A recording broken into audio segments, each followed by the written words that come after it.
Okay, going live. I'm back to using the YouTube beta site. There we go. You're live, it says. An error occurred. Please try again later. Well, everything else has excellent connection, so I'm hoping that you can see me. It would be lovely if somebody would say chat and say, yes, I can see you, or something, because otherwise I'm going to be talking to myself. So anyway, I'm going to talk today about, first of all, where are we? Yesterday was a long day of talking and coding, which was a lot of fun. But, you know, we got a lot of the way through the beta deploy and the de-dockerification. And so what I'm thinking is today we're going to sort of take stock of where we are first. Then I have my list of to-dos that I created yesterday. Thank you, Antoine, and thank you, Andres. Oh, right.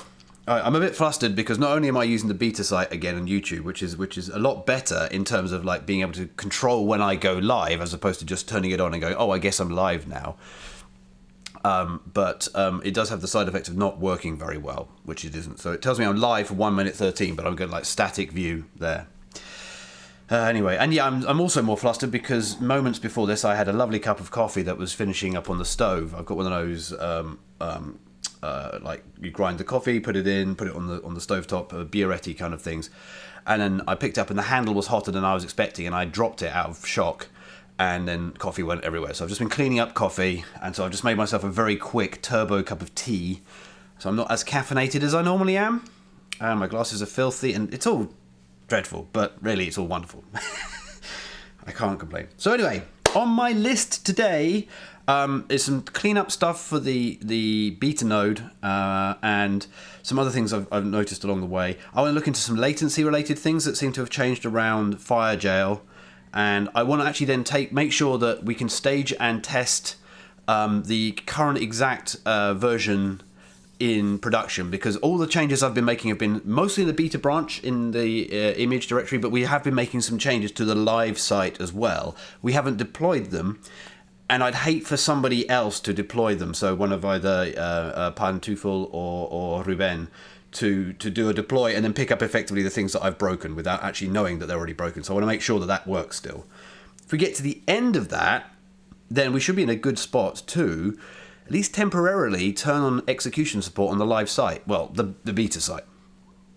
So that's great. And also, I don't know if you saw yesterday, a whole bunch of papers came out about security related things. So I've been reading through those and scaring myself silly. So more of the kind of Spectre meltdown style thing. So I should actually close those off. I was reading them earlier. They're really, really interesting, but also totally scary. So on my list, I have something that says SSM agent. Now, if you remember yesterday, we were rebuilding from scratch all of the beta VMs, or rather the VM that I ran in beta, I recreated with this thing called Packer. Oh, and I'm showing you off my, exposing some of the talks that I'm planning on submitting to CppCon. But where are we going now? Dev, compiler, explorer, image, git status, everything's checked in, but we're in a beta branch here. And if we look in, oh no, there's no differences. Of course there's no differences. If we look inside the Packer directory, we were, oh no, this is it. I haven't really woken up yet. This packer.json, we were making some changes in here, and then more importantly, in all the setup scripts, we were adding and removing things and making sure things actually worked. And if you remember, we actually built our own version of Firejail and installed it, and now we're using that. So I guess for those who are just following along now, the arc of all of the last sort of week and a half's worth of live streaming is to enable execution support on the live site. And what do I mean by execution support? I mean actually running user code. So being able to click a box up here and say, hey, and run this, please, because that's like the #1 feature everybody wants to have. In order to get there, we have to move a lot of things around. So the existing site, that is if you go to gobot.org, non-beta, this site here is running on an AWS node or a set of AWS nodes, each of which themselves is running the site in a Docker container. that Docker container gives us a certain amount of isolation. It means that processes that run inside that Docker container, like the compiler, can only see things that are inside that Docker container. On top of that, I have a cheesy hack to try and prevent the compilers from accessing files that they shouldn't be able to access. Now, that cheesy hack doesn't work very well. I can go into details about why that is, but ultimately we just won't want to use that. Anyway, that's how the site runs currently. The problem is that any changes that happen inside that Docker container would be permanent. So if I use the same Docker container to run user code, and that user code deleted files, installed Bitcoin miners or whatever on the inside that Docker container, it would persist until I restarted the node. That's a worry for me, and obviously we don't want that to happen.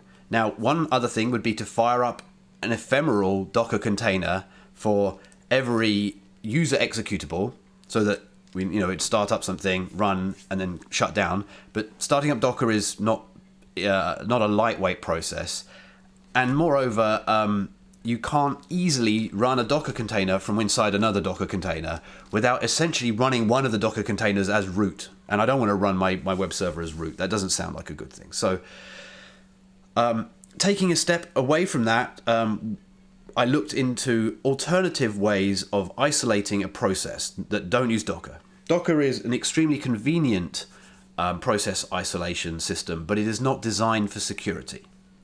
Now, there's a program and a project called Firejail, which is the one I've latched onto. That is more designed for genuine security, and there are other equivalents. So if I get something working with Firejail, I can always switch it out later on. But Firejail is the sort of choice that I've made. Firejail allows me to run a very temporary sandbox, very strictly control what the process can do inside that sandbox, and that seems tailor-made for running an untrusted user executable. So that's where I want to get to, and where I am now is that, well, if I'm going to jail the user processes using Firejail, I might as well jail the compilers themselves using Firejail, maybe with some different settings, and that way I can get rid of my hacky, horrible LD preload trick that I'm currently using, number one, so it would be more secure. And number two, that means that once the compilers themselves are jailed in a way that doesn't kind of rely on them running inside a Docker container, I can then run the site outside of a Docker container. And so that's where we are now. We've gotten Firejail configured, including some really complicated things to do with some commercial compilers that want to do some things, weird things, and some of the Wine-based compilers. That is the Windows emulated on Linux compilers. So we've got those all working. And then, oh, my screen's just blanked. Oh, no. All right, this is where things are going to go wrong for me now, because what seems to happen, I'm going to just unplug and replug my monitor. That sometimes gets things back. My docking station sometimes has a bad time of this kind of thing. So I'm going to unplug my monitor and plug it back in again, and hope, against hope, that everything just carries on working. Ah, well, here comes my screen, and let me just check my streaming software. Streaming software seems to think that everything's going okay, so we'll have to hope that that's working. There's something dodgy with one of the cables here, and every now and then it loses synchronization with the monitor. So apparently it says excellent connection there and things are streaming, so I'm assuming everything's still fine. Where were we? So yes, everything is Docker. Hi, Antonio. We're assuming everything. I'm assuming everything is still fine. So yesterday we got everything running on a bare machine and using Firejail to run the compilers. And as best we can tell, I tweeted about it yesterday. No one's complained. The beta site is just working, which is exciting. Now along the way, I collected some to-dos, and in fact, one of those to-dos is to look into this. So if I'm going to steal that, let's actually just steal the exact same settings and put them in both places, except on this one I'm going to get rid of the word beta, and I'm going to get rid of also the extras trailing slash. You saw a hiccup otherwise. Okay, thank you XOR674. That's useful to know what happens when this happens. It happens like once every couple of days. I get like a couple of my screen blanks, and sometimes it comes back, and other times it just goes away, and the laptop goes, oh no, you unplugged your monitor. I'm like, no, I didn't. It's still there. So here we have the same thing happening on the regular site and on the beta site. And if you look down here, it's very difficult to see, and I imagine it's harder to see for you because of the compression artifacts. But this took 196 milliseconds, and this took 238 milliseconds, which already disproves my theory. So you can force a recompile by clicking this button, and so you can see 493, 434, 429, 413, it must have been cached before, 470, 404, 437. It's always about 400 and change milliseconds to run this compilation on the beta site. If we go over to the live site, 177, 197, 178, 183. So we've got like 200 milliseconds of extra latency, which can only, I think, be down to Firejail or running the process in a jail. So I'd like to dig into that a little bit and see if I can work out what's going on. There have been some suggestions in the Compiler Explorer Slack channel about what might be going on and some improvements to make, so I'll definitely look into that. It might be something we just have to lump. If it's just a static couple of 100 milliseconds on top of every compile, maybe I can live with it. If, however, there is like an overarching cost to jailing the process and it kind of scales linearly, like it's always going to be twice as long, then that's not cool. And we might have to abort this whole thing, which would be sad. But, you know, we'll cross that bridge when we get to it. I guess I need to find something which takes a long time to compile to be able to compare left and right on that. So that's interesting. I don't know if I've got anything handy. All right. But let's not get distracted with what needs to go on first of all. Because the first thing I want to do is look at something I've got on my list here called SSM agent.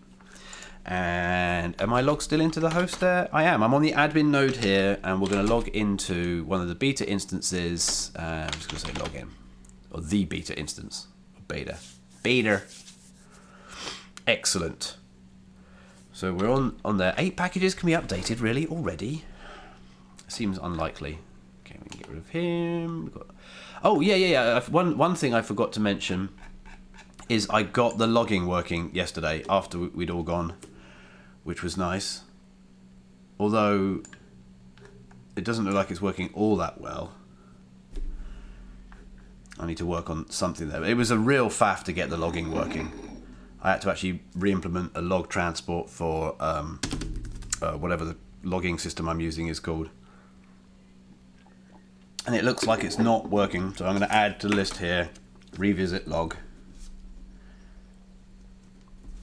Logging. And this appears to be because this particular log message has got some context associated with it, and it seems to me like I'm seeing the error followed by the context kind of just concatenated onto the error string. Whereas these ones here, these outputs look fine, right? The regular, well, that's generated by, I know it's generated by the same thing. Yeah, so that is me. I don't know why that is not showing my current thing. I'm a little worried that we're losing logging information, you see, and it's useful to debug these things using the log. So let me just bring up, see how distracted this process is, godbolt.org beta. How secure will it need to be? It's going to be inevitable that something slips through at some point, hardware bug or otherwise. What are the consequences? So yeah, I discussed this. I've discussed this quite a few times, and but to give you sort of like the short version is the threat model I have is somebody wants to install something on the site to like exfiltrate other people's code. Now, obviously, it's a public site, and I have a privacy policy, and I don't look at anyone's code. I don't care to look at anyone's code.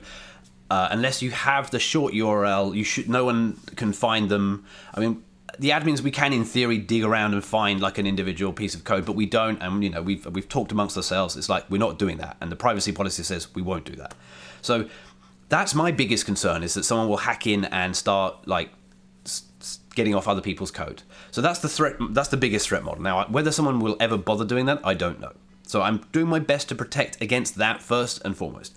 I then have a sort of duty of responsibility to my commercial compiler vendors for whom the license files are something I need to keep secret.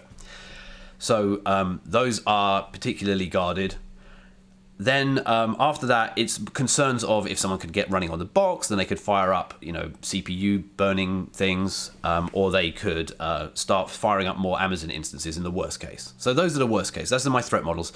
I'm assuming that the effort that I put in here to jail the process will be enough to prevent most of those trivially happening.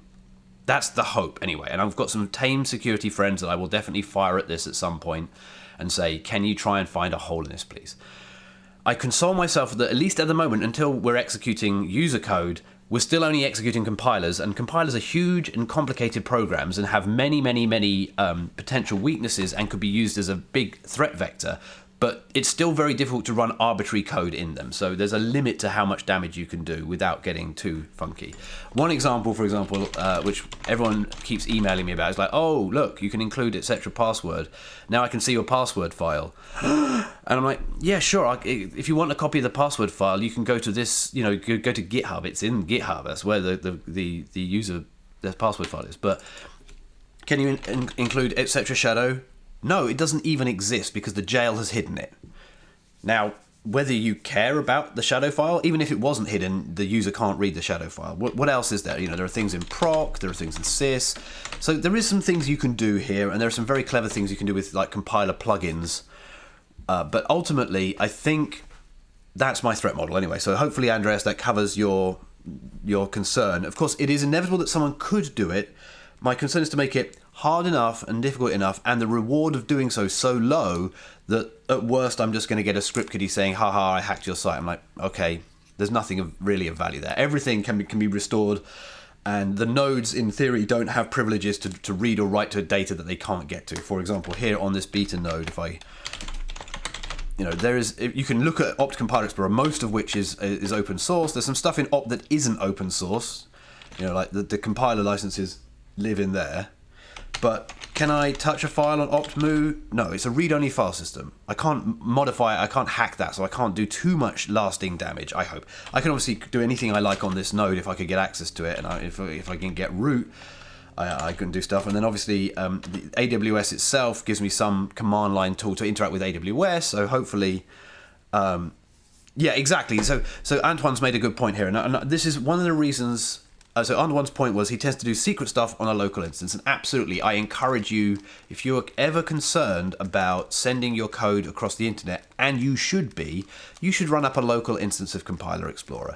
I've made it as easy as possible for you to do so, right? I was just talking with Hanna Dusakova, and she said that even in her presentation, people were surprised she was running a local instance of Compiler Explorer. Now, if you are demonstrating things using Compiler Explorer and you're doing a presentation, it's useful and convenient to have a version on your laptop just running, because you never know what the internet connection is going to be like, or God forbid, I might break the site while you're in the middle of your presentation, and nobody wants that, so you should run a local copy.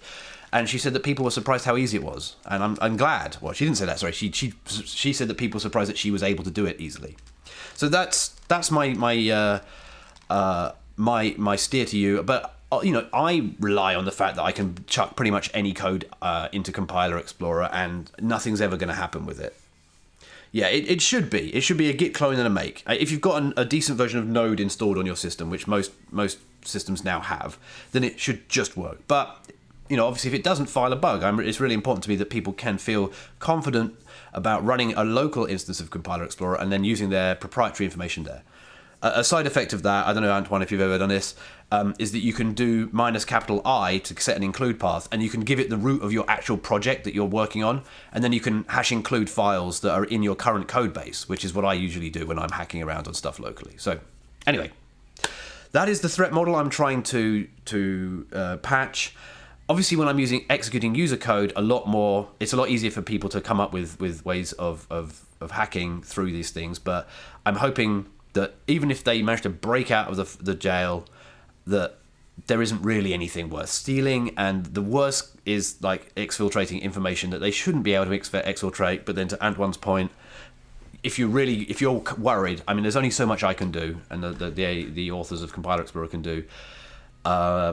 You should be running a local instance if you really care. But I want you to trust the site. So I want to go the extra mile. Okay, that was a long way. Yeah. Oh gosh, no, Andreas, this is perfect. This is what it's about. So thank you for the interesting question. I now have to remind myself where we were. Oh yeah, that's right. I was going to be on this machine here. I've said revisit the log. I was about to test whether or not the logging is actually working here by going, let's click this a few times, and see nothing's happening over here. It's May 15th, that's now. Oh, 8:14, that's the clue. Why is this not refreshing? Pause, click to resume live tail, go. I'm going to reload this page. Paper trail's been a bit funny recently, and I don't know if it's me or them. So I'm just going to reload that trail. Yeah, see, here we go. Oh, paper trail. If I reload the page, you should just work. So there is that error there. There is that error, which I think is something I can look into. That makes sense. And then this is a context document. And I think I just need to change the formatter to get that to work. Here is just what I was expecting to see. It's like, hey, people are hitting this. And you can see my current IP address. Just as a matter of principle, we blast out the last octet. So it does some amount of sanitization here. These logs are not kept for very long either. There's like a week's worth of these logs. But it's super handy while we're debugging things. So if you yourself are now hitting the beta site, you might be able to see your own IP address appearing briefly in here, which is an amusing thing to do. Right. So I'm reasonably confident I am seeing the logs still. We have got an issue with the logs, but we'll come back to that. What I wanted to do is to look in varlog, syslog, any of these things. There you go. So that's good. We don't have a huge amount of junk appearing in here. If you remember when we left off yesterday, the compiler explorer Node.js binary was just logging to standard out, which meant that it was being picked up by the syslog as it's running as a daemon, and that was just spamming the syslog with a whole bunch of stuff, including things like ANSI color control codes, which are of no use to anybody in a log file. So network configure change, and here we go. All this Amazon SSM agent stuff. This is something I wanted to get rid of because it doesn't work. Amazon SSM. Mount unit for revision has no updates available. Yeah, 400. Access denied. So I could probably update the role to actually allow this to happen, but I'm wondering. Let's just look inside here. Amazon SSM agent. What is this? SSM agent. So it's a systems manager agent. Can be installed and configured if you monitor traffic. Keeping it up to date. Up to 2.8 updated, blah, pre-installed, GitHub, no, Amazon Linux. Oh, it is pre-installed on default. Well, that's interesting. So what is this saying? It's not update instance information. To the Google again. I'm sure that there's someone who found this. There we go. Health ping failed with error. I think the reason is the IAM role. It doesn't contain the correct system. You need to have permissions for system management API. Let's read the manual, and then this should be an interesting and simple fix inside Terraform. So if you're interested in knowing how this stuff changes. Yes, running up a bill with AWS. You're absolutely right about that. Yeah, I have a ton of alerts, as you might imagine, that I get as soon as instances are started or stopped or anything like that. So hopefully I would notice before now. And by as best I can, I think I've configured everything so that the instances themselves do not have the rights or the permissions to thingamajig to fire up other instances. So I think that will cover me for the majority of these cases here.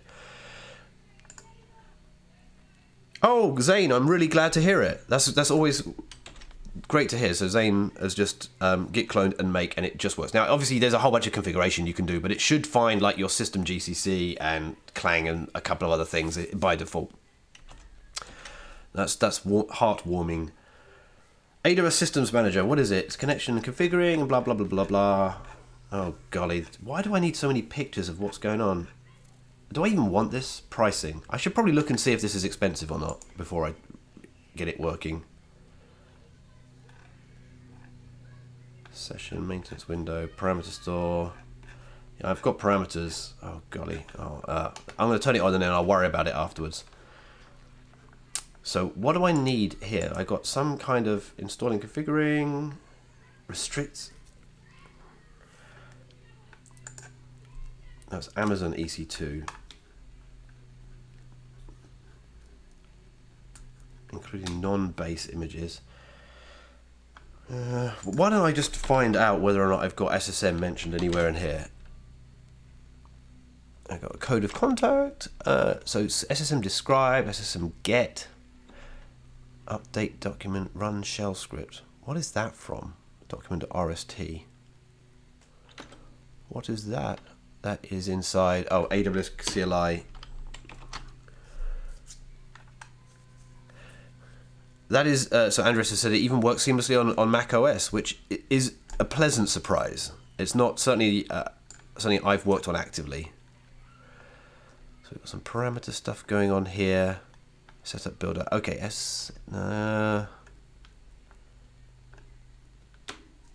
I'm surprised. Why is this?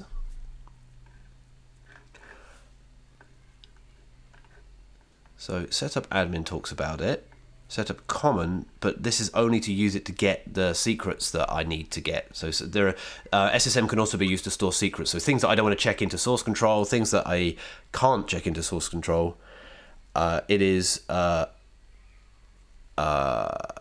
can store secrets using SSM, and it looks like this is actually just the default installation of SSM that's complaining that it can't talk because my permissions are not there. Right, let's give it the permissions.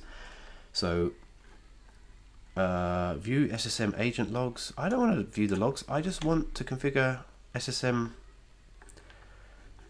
minimum bucket permissions for SSM agent. Okay. That might need to perform systems management and a custom policy field to limit S3 buckets for an instance profile of VPC endpoint to the minimum required produced by systems manager. That sounds good.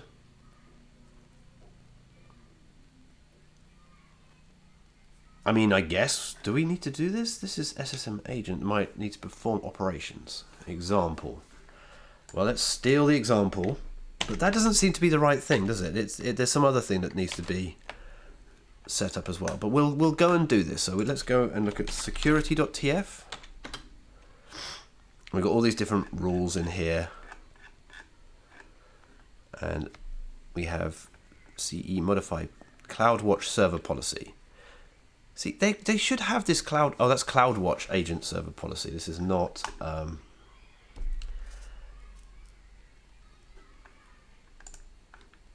We specific regions give. I'm not hard coding all that crap in. Sorry, excuse my French.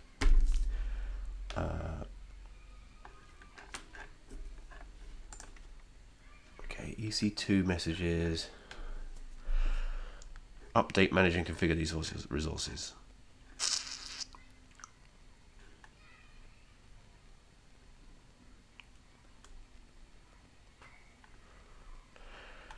Do you know what? I don't know if I care about this.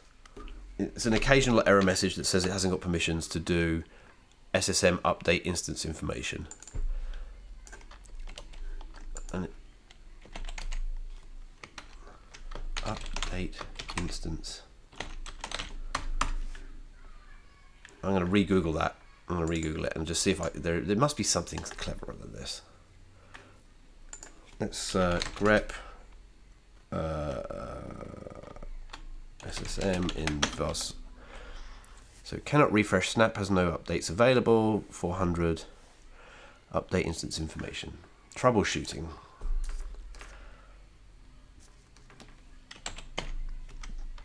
No mentions. Come on. This is for automation. Update instance information is not being mentioned anywhere. Where? Let's get rid of that part. SSM update instance information. Reference other API calls. There we are. This looks like I am possible permissions. This is a GitHub. So allow all SSM. I definitely don't want to create anything in here, but SSM update instance information, describe, list, get document, list instance associations. What is DS create computer? I don't like the sound of that.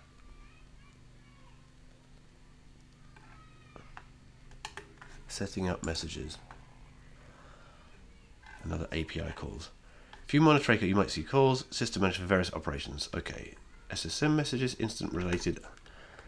Updating on the cloud every 5 minutes to provide heartbeat information. Heartbeat with an agent, so the service knows the agent is functioning as required. List, describe document. Use the SSM messages. Is there SSM messages in here?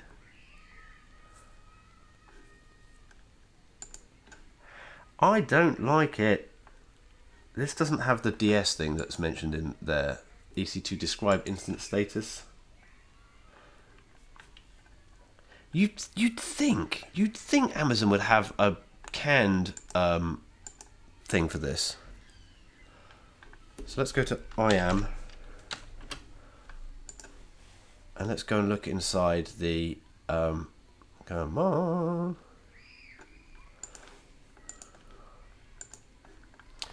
Users, no.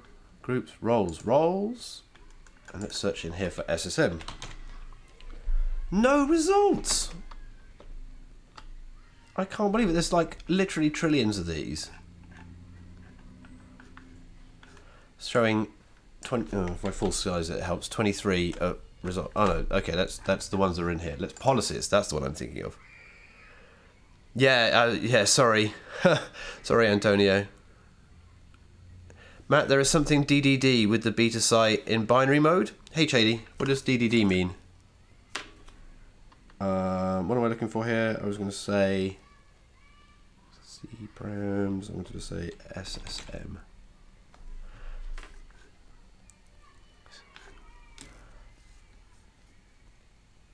EC2 role for SSM.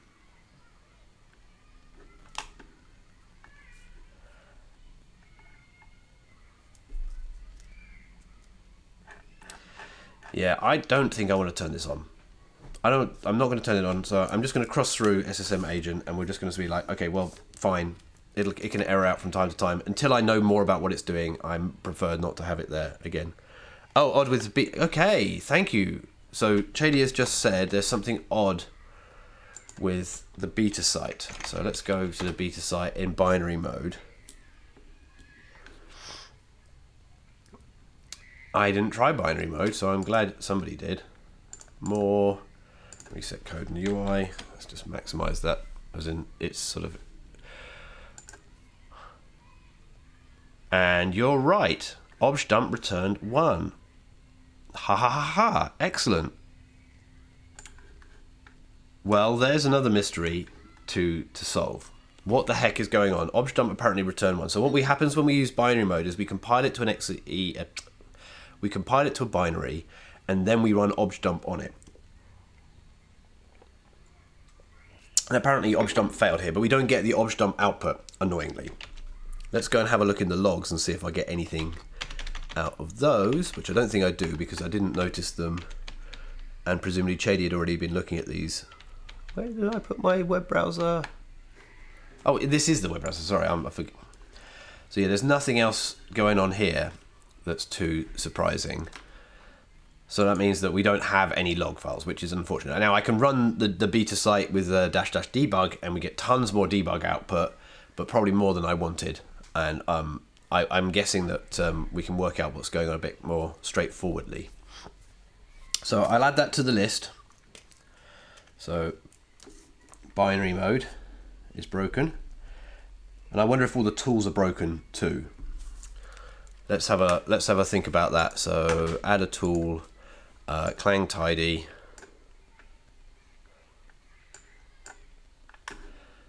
Does that? Yeah, okay. So Clang Tidy's working. Hello, I said go away, please. There we are. LVMMCA is working. I'm surprised, but pleased. And PA hold requires a binary output, which of course won't work here. Although it returns 0. That's interesting. So obj dump failed, but everything else seemed to work. So let's do struct foo. Let's just struct f. We don't need to call these things for the binary wires. Per Kate int I double D bool C.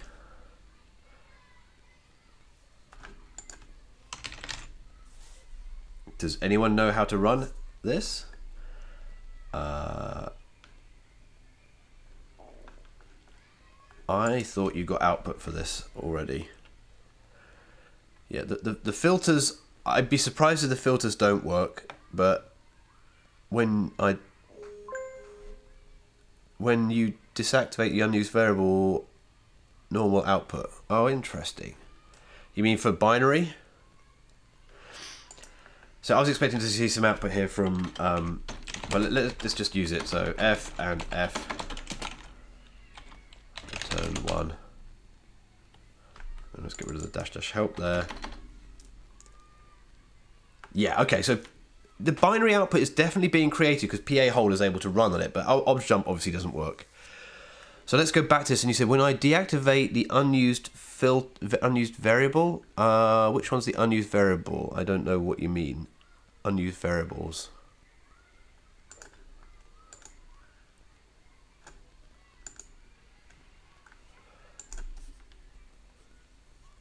In the bool in the middle. Yeah, no. So there's definitely packing there, Pantuful, if one uses an int, then a double, then a bool, because there's 4 bytes between the int and the double, and then there's 7 bytes after. Oh, in fact, like it says here. So yeah, you're ahead of me. So, Chady, you're saying sometimes it works, sometimes it doesn't? I think that's what you're saying. That I haven't yet got it to show. So that's interesting. I mean, obviously, if I untick and tick that, that works. The .lx0, yeah, I can hit the refresh a few times, and it's still not exactly speedy. Also, hi to you as well. So I haven't yet seen it, but I don't doubt you. I'm surprised that objdump ever worked. Maybe, like you said, maybe if you've just done a reset code in UI, it could be caching. Like if you say, if we go straight to here, and then click this button here, and then get rid of this. Okay, yes, that's I'm certain that's cached. Now, if I hit this refresh button, I'm going to break it for everybody because it'll restore it. Yeah, there we go. Okay. Thank you, JD. I appreciate your patience in trying to get my head around that. I reckon that's probably cached from a previous run when things didn't, when someone already had run the beta site before we had installed the Firejail stuff. That's not part of the thing that goes into the caching information. So whether it's running under Firejail or not doesn't affect the cache, but we obviously broke something along the way. Okay. So objdump isn't working. Now, I wonder what is going on there. Objdump return 1, obviously not the most helpful error message ever. So why don't we go onto the machine itself? So here we are actually on the machine. So SSM, I'm going to ignore it. La la la, can't hear me. And then we are going to do docker ps. But there's no docker ps anymore, hooray! I've just realized, so I'm used to like having to run all sorts of crazy docker commands in order to, and I need to remove docker, because we don't need it on the machines. Lovely.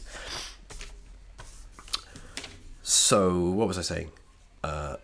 Yeah, right. It used to be I had to run docker ps and I had to go actually enter the Docker environment in order to run the compilers and all that kind of stuff. But now I don't. It's just in compiler explorer.deploy. Haha! There we are. It's the live site. Hooray! The power.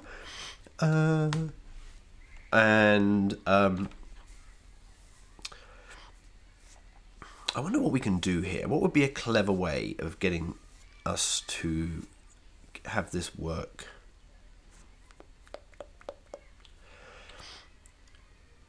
I mean, what I can obviously do is sudo vi etc. Whoops, etc. init compiler explorer. Oh no, sorry, sudo vi run site. Where is run site? Oh, that's actually in the directory above. Sudo cd dot sudo vi run site dot sh, and we're going to just put. So here is the new logging stuff. For what it's worth, so my log destination, I deleted the one that we were playing around with yesterday, and this is now getting the actual real log port from the secure manager, the secure parameter store, and then it passes it in here. But we're going to put --debug in and throw caution to the wind. So sudo service compiler explorer restart. So this is an ungraceful restart of compiler explorer. You got it for what? I realise, Chady, this is a very good point. Chady has just found something.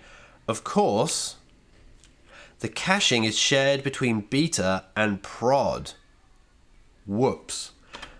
So now I've cached something for the prod, for that particular compilation.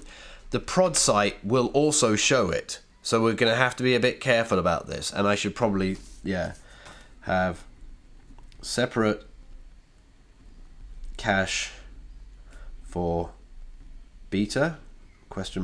It may not be a big deal, just something to be aware of. Let's deliberately, what I've started doing for these things is like typing in a random number into that, so it's like never going to cache the same thing. Now obviously it's not running right now. Anyone who is playing around with beta site, I've just restarted it, so we should be able to see syslog. So we get configured paper trail and disabled further console logging, and I'm just quickly get rid of that because it showed briefly the endpoints, which I trust you all with. It's not really that much of a deal. Links are shared. Yeah, that is useful. Yes, I agree. Absolutely, Pantoufle. Having the same link system works a treat because you can just get rid of the beta tag or not. All right, so we're waiting for the site to start back up again. And if we go to paper trail, assuming this is working, holy cow, yes, we've got a trillion T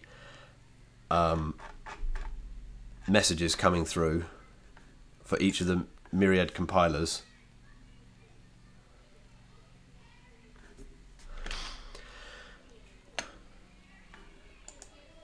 So I haven't even written binary. Have I got written binary? Oh, binary, it is there. Yep. Revisit the log. Healthy needs to reflect true status. Yes, so something I noticed. Something I noticed while I was restarting the beta node last night is that I think Pantoufle, you made a change to the way the scripts work to sort of like keep polling until the site really was working by running curl on the site. And I don't think that trick works anymore, or it needs to be updated because Nginx now runs the whole time. So there's always something listening on port 80 on the machine. We might have to update it to listen to port 10240. And that's basically it. There's nothing more complicated than that. Or at least check the return. Why don't we look at that now while we're waiting for the site to boot back up again. So that will be in... Why aren't we seeing anything on the logs? I don't know what you mean by that. There's tons of stuff appearing here on the left-hand side. The logs are just spewing out and spewing out and spewing out.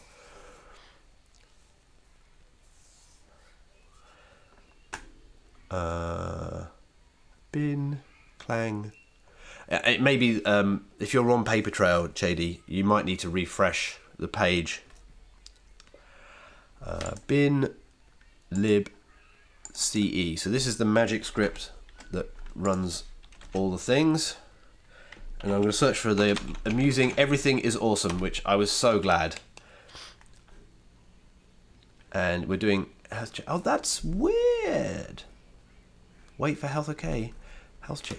So that looks like it's not a problem with the script. It's doing the right thing here because we keep running it and saying curl locally with health check of everything is awesome.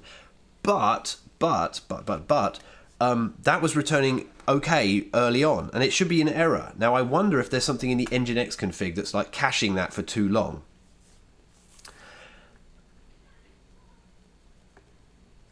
Because previously Nginx just wasn't even there. So let's have a look at this. Error log, cache, proxy cache 2 minutes. Yeah, let's not have that. I don't even know why caching is on these things. It doesn't actually help us at all. Exactly, Gareth. Yeah. And we are a team. I think the caching here is pointless. We have Cloudflare. Cloudflare lives in front of this. Let's kill the cache. I don't want the cache. Cache. Gone. No more caching. Forget the cache. And I think that might fix it, but we'll test it in a minute. We want to go compiler explorer image, get status, get diff, get add dot, get remove unnecessary and potentially harmful caching of resource is in Nginx bracket parens, health check was probably being cached. That's my guess. Obviously, I don't know for certain. Oh, thank you. Nikrovek. Apologies for mispronouncing everybody's names at them. There's very little C++ going on here. In fact, there will be no C++ today, almost certainly. I might get some done later in the week if I'm really lucky, or maybe next week. But I'm going to use my usual disclaimer here that this is definitely amateur hour DevOps. It's DevOps that's been developed over 6 years, and with some help with some friends and some people who know more than me, but mostly it's me going my own way, like the Fleetwood Mac song. I'm just off in my own little world, doing things the way that I think they should be done. Don't necessarily take this as being the way things should be done. C++ is kind of scary, but like anything, just hack around on it, try it out, and you'll probably find that it's not as frightening as you thought. DevOps maybe is not the same as that. Okay, oh, there you go. Let's get rid of my submission for CPPCon. I knew there'd be at least one terminal that I shouldn't really have lurking around before. What were we doing? Okay, alright. So the beta site is up and running. We'll have to test whether the health check stuff works now if I update that. So we've checked it in and pushed it. Now, you can see somebody has just hit the site here. And now we should be able to look at this stuff. So private C++ filt. Oh, well, that's weird. So what we want to do is find the obj dump thingamajig here. So refresh this page. Obj dump returned 1 allegedly. Now to look through here, there's the obj dump command. Alright. Aha! There is the culprit. /tump compiler explorer compiler 11914 blah blah blah blah output.s, no such file. So somehow the obj dump command is getting around the hack. Kevorkian spelled backwards, not Russian. Okay. Thank you. Backwards Kevorkian. Alright, so what happens when we run things in a Firejail? We get given a command line that assumes that every file is accessible in the hard disk. Now, that's not true. Then we're going to wrap it. And what we do is we add Firejail, we add --quiet, we add a profile, we give it, it's got no current working directory, so we're just going to give it a --private here. I can see what's going on here. What we have to do here is we need to make sure that this temporary directory here, where the output file is actually where the command runs. So we need to make that the current working directory.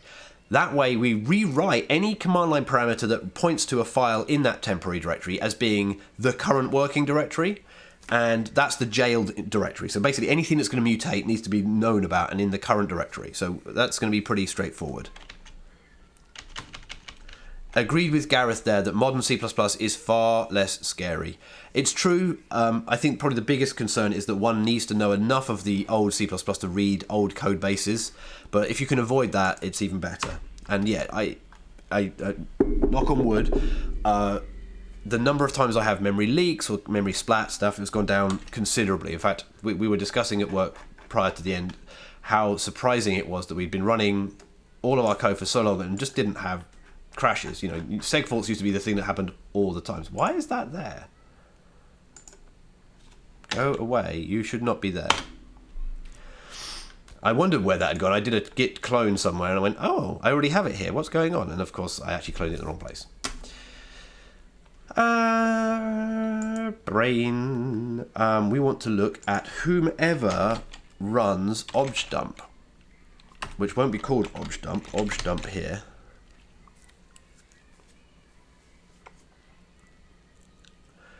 So the question here is too many use after free vulnerabilities. I mean, modern C++ has mostly made that go away with owning pointers, but one has to have a certain amount of discipline. Yes, there are static code analyzers. They are not too expensive. One uses things like Clang, Tidy, or runtime things like the address sanitizers, and it mostly finds things these days. It's not such a big concern, at least in my experience. But to have a project-wide static analysis, I think is, you know, is Turing complete. It's a halting problem. Thank you, base compiler. See, somebody's ahead of me here. I am wittering away, and as always, the incomparable Pantoufel is ahead of me. Okay, this obj dumper. Output file name. Well, that's annoying, isn't it? So we don't know at the point we call obj dump. The point we call obj dump, we don't have the directory anymore of the output file name. So there's a sort of tail wagging the dog thing going on here. How do we do this up here? Yeah, this is basically it. If there's no custom working directory, then we should use the input file name. We've kind of got the same thing here. But I'm interested, why do we not have why does objdump not even take an input file name? Result? Is it the result? Obj result? So output file name, this, and we call objdumper.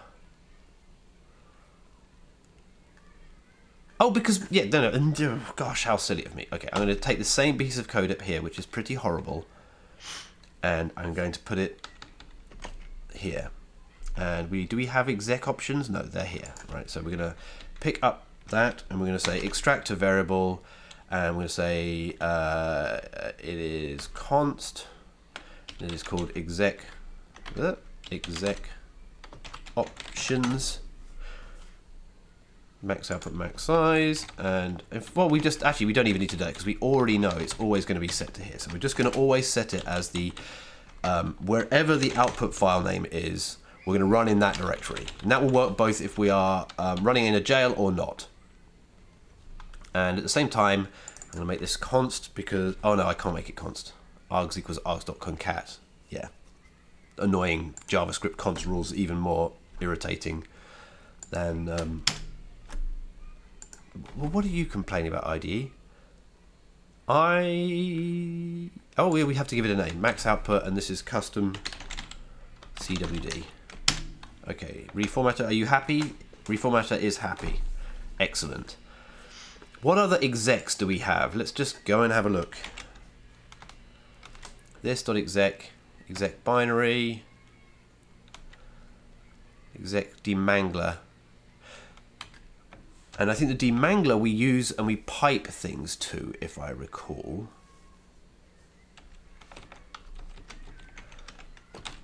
So args minus n minus p input colon result. Yeah, so that one we run, and it's fine for the demangler to be run in its own private home directory with no access to anything. What else we got? Exec bash minus c post process. What is this all about? Oh dear.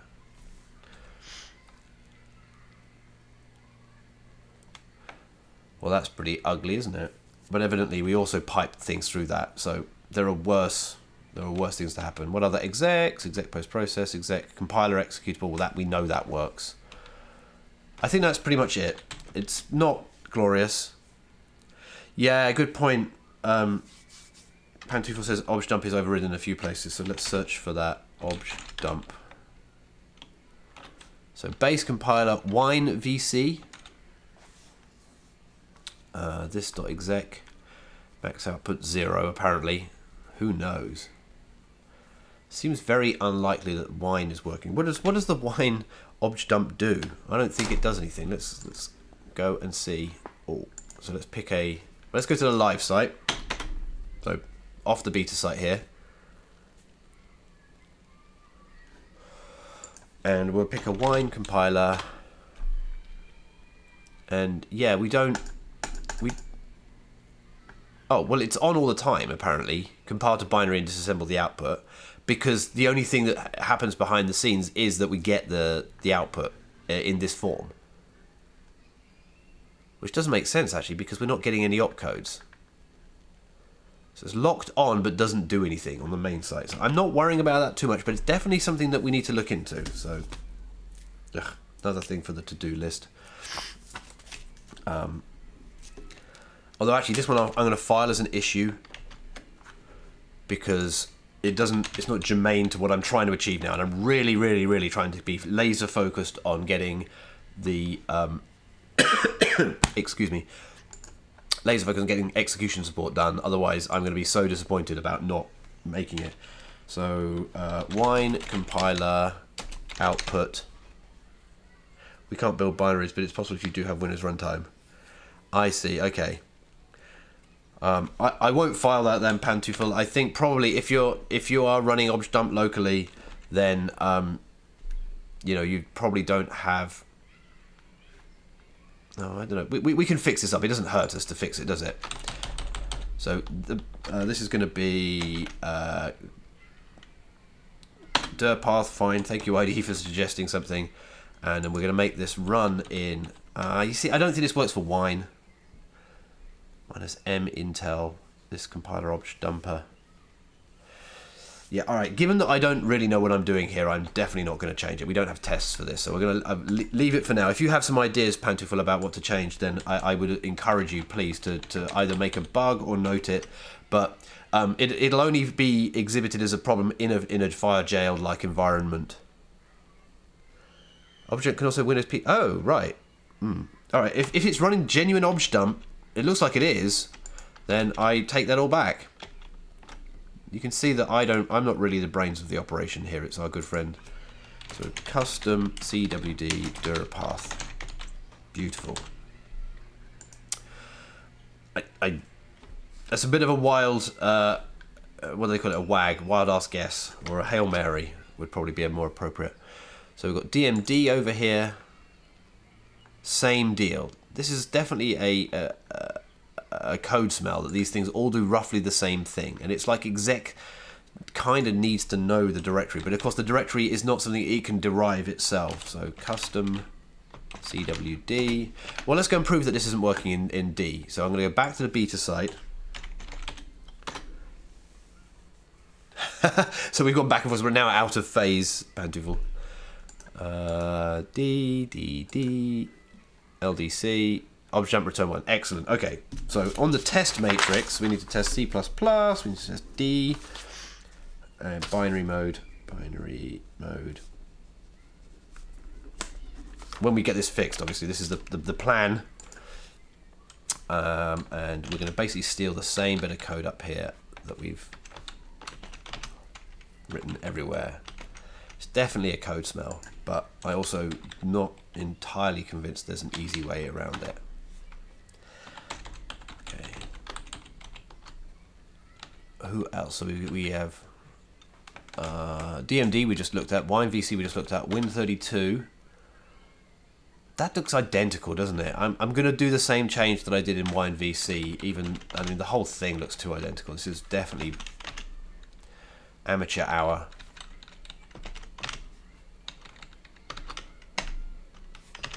In terms of like code style.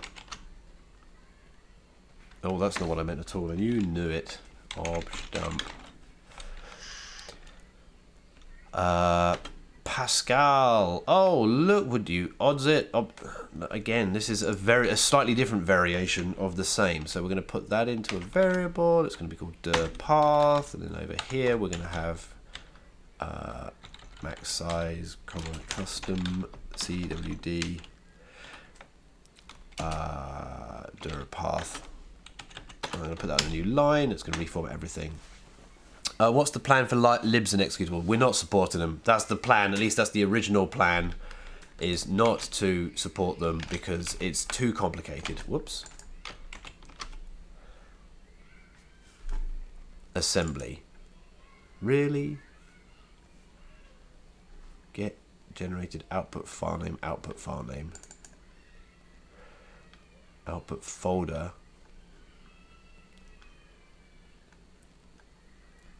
This isn't compile file name, resolve. Oh, I see. I guess looking for it. All right, but it looks like it's in the right directory, so we're going to steal that and place it here as well, and we'll keep the same name. Yeah, so most of the things that are on the site are hopefully header only, and that will solve most of the problems. Actually, no. Let's put real output file name is here. We might as well call that output. Dir path equals this stuff. Let args equals that max op size custom CWD. It's like almost all commands need to actually specify the CWD, don't they? Okay, so it's assembly. Do we do Win32? Yes.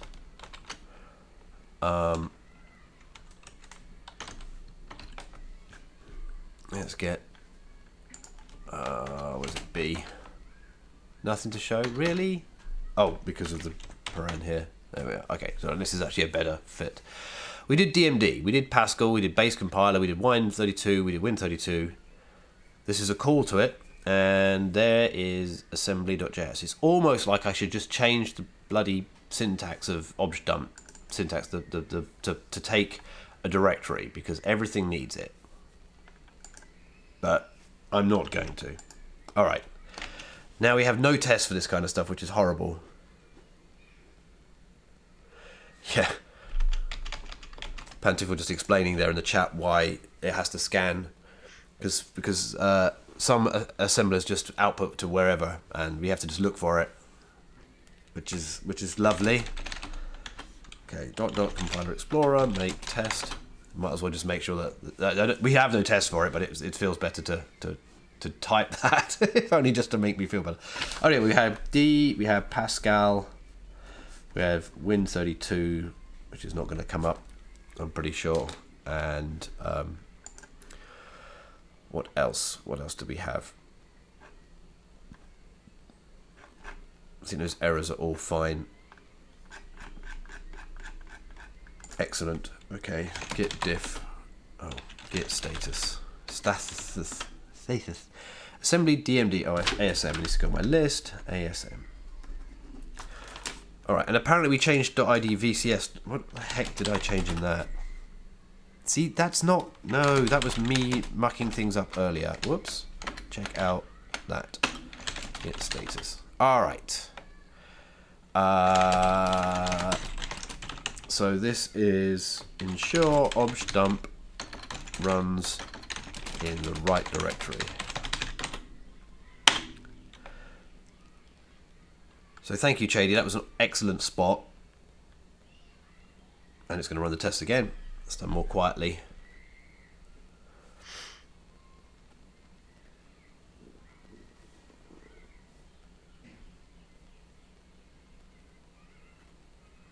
Golly, it's 12 o'clock already. It's an hour gone. How does this time just flies?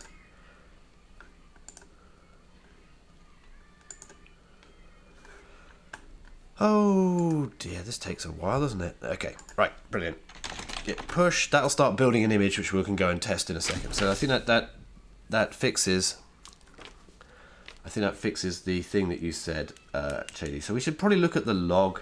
No, I don't want to. We've got the healthy thing, we've got the log, we've got binary mode, should be fixed. Latency, so someone mentioned that the things that we're including inside our Firejail, etc., Firejail, execute.profile, standard.inc, these disable common things which live actually in, I'm going to have to do, etc., Firejail, disable common.inc. Each of these blacklists might be taking a while, so anything that's in home here is pointless because we always use a private home. So I'm looking through this. So blacklisting of anything. So I'm going to run grep -v home in that file. So there are some path related things here, which I can easily steal.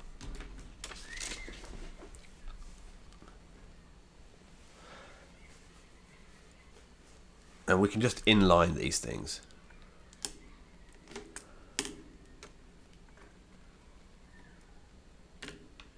Yeah, so we already blacklist most of etc. Right, so etc is not a problem, var is not a problem.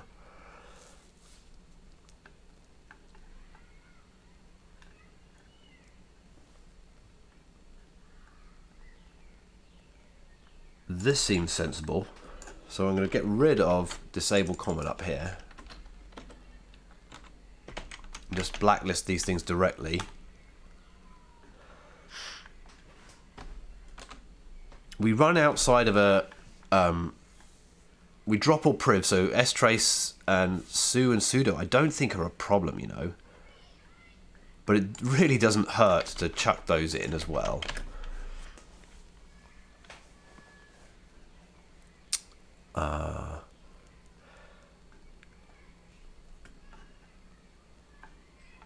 Other set UID binaries, but we've dropped privs. We drop all privs.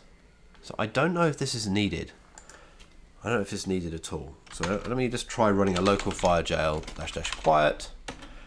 Now I'm in a Firejail environment here on my local machine, and if I run su, it's not available in bin su. Yes, because it is available in bin su. Oh, I think that's Firejail outputting. Is that?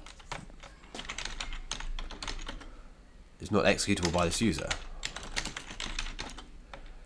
Nobody, no group. Yes, okay. But if I were to do no profile, that's what I said, bin su. Okay, so that would want me to try and do some magical things. But if I now do -- caps dot drop equals all,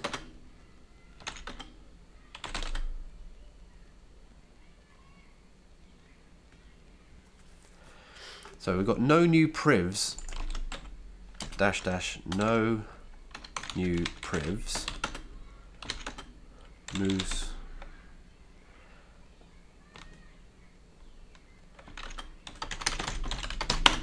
So that's my actual local password. So it looks like I can't even do anything with su.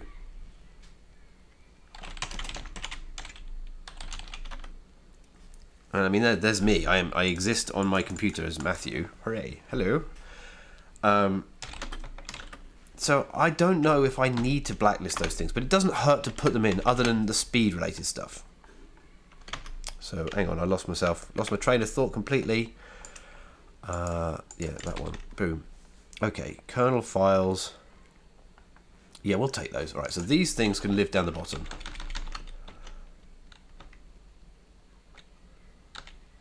That's got a special comment. Everything else here is just we're going to put in.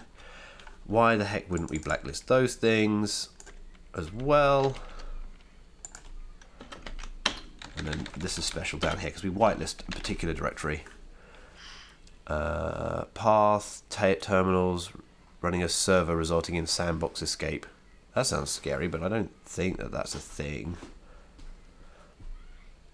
Running a server. What does that mean? Right, the temp directory, we have a private temp, wherever that is. That is done inside execute.profile. Yeah. Execute.profile here, private temp there.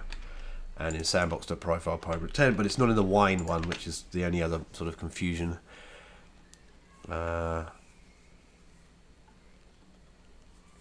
think that's all we need to do out of that.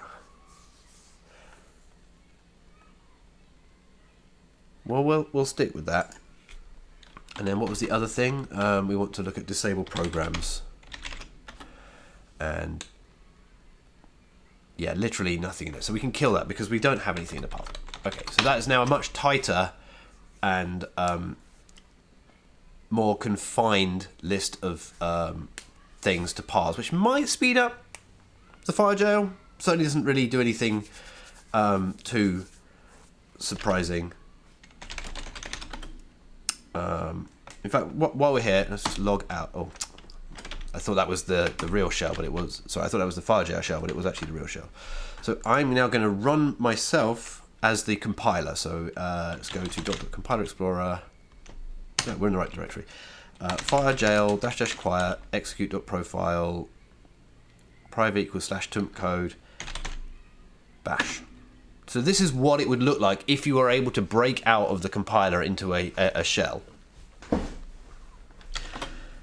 We have example.cpp. That would be the anything that was written into that temporary directory would be here, and I could, like, you know, it's empty as it happens. I can touch moose, And I can edit files here, and I can see which user I am. I can print more PSAUX.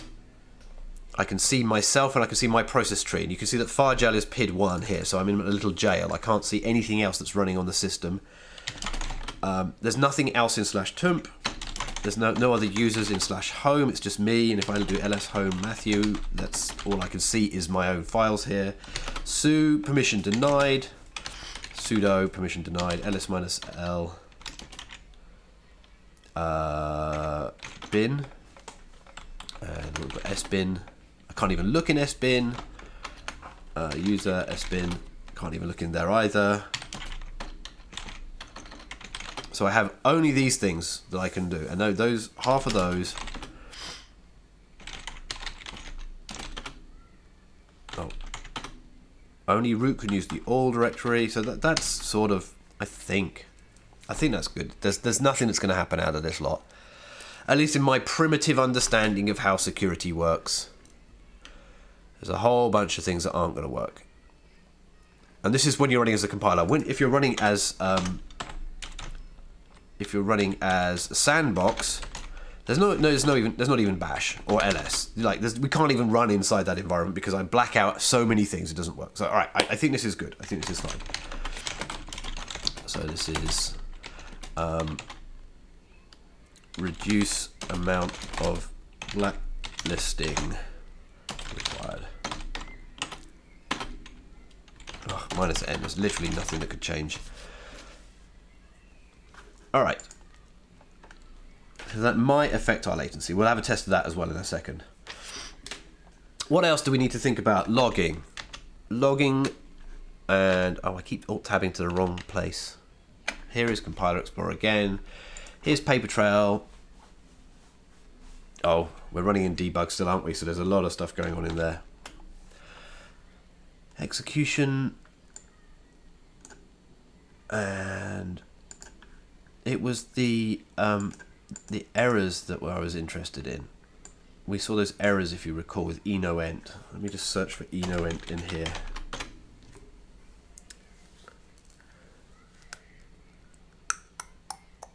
So unable to stat, some big blah, and then a bit of JSON. Could be that that's just the error message, Let's go and find it. Unable to stat, comma, error. Right, now I am passing it as, this is the context. This document is the metadata that is associated with the information. So this is just being directly abutted, but that's probably fine. I'm just going to put a colon and a space on the end of that, and we fix that. Isn't that wonderful? I think that's completely reasonable, right?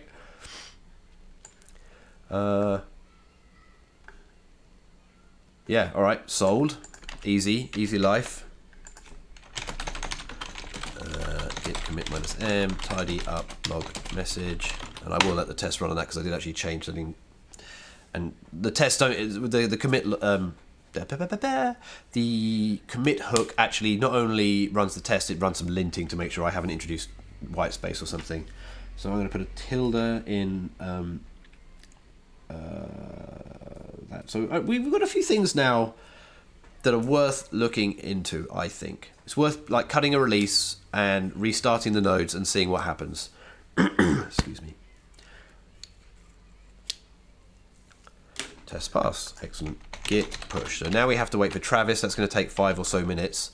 I am actually going to have a break, and I'm going to grab some well, I've got some water, but I'm just going to have a 5-minute break back at 12:20. Probably not even 12:20 because it may be sooner than that. What I'll do for your amusement is get Travis up on this other side here.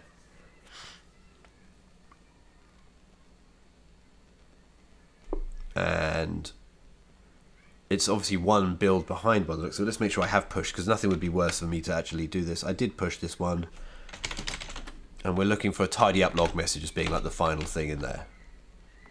There it is. Tidy up log message just appeared in Travis.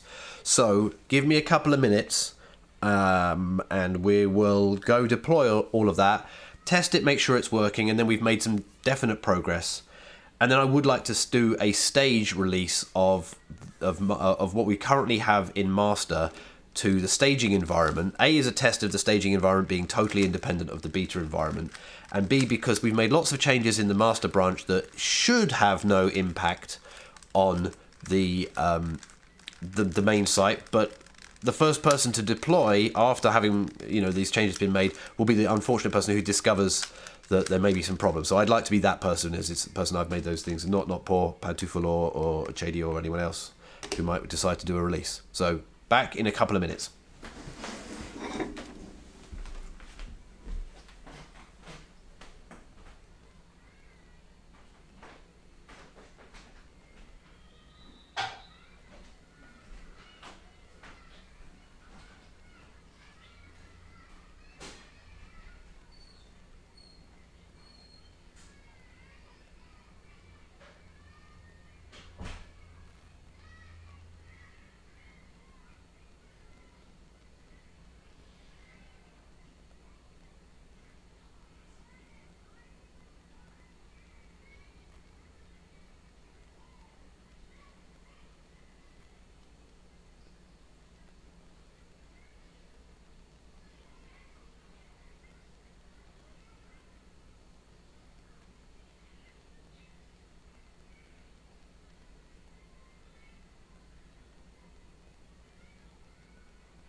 Alright, I've put the kettle on, we're still building, and I picked up the Amazon delivery from out the front door.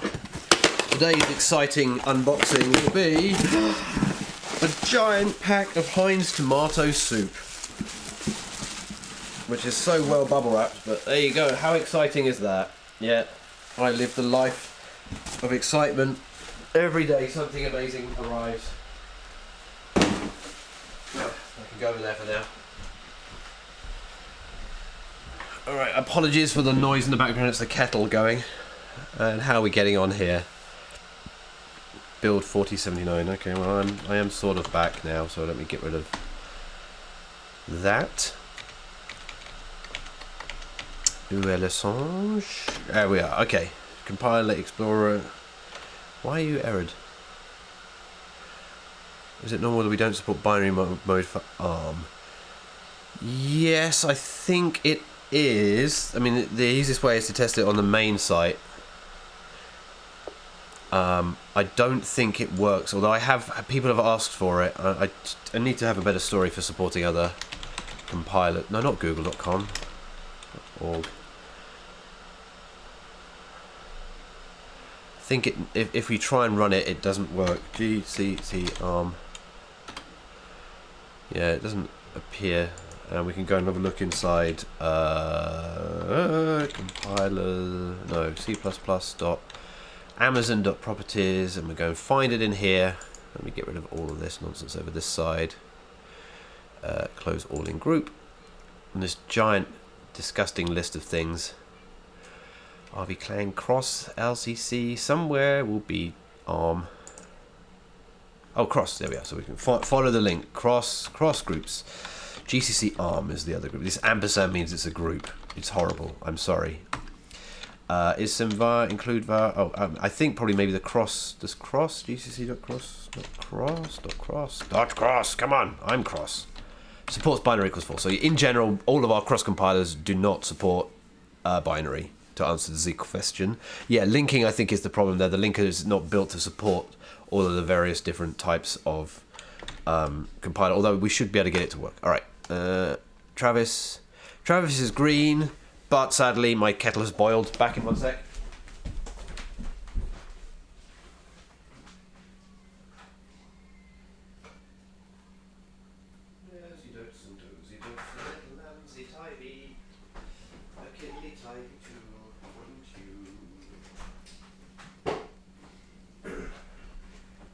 Right, part 2 of making tea has begun. That is the brewing of the tea. And okay, we have a working build. Well, no, we have a build. Aha! Now to discover whether it is a working build or not. So I'm gonna log out of the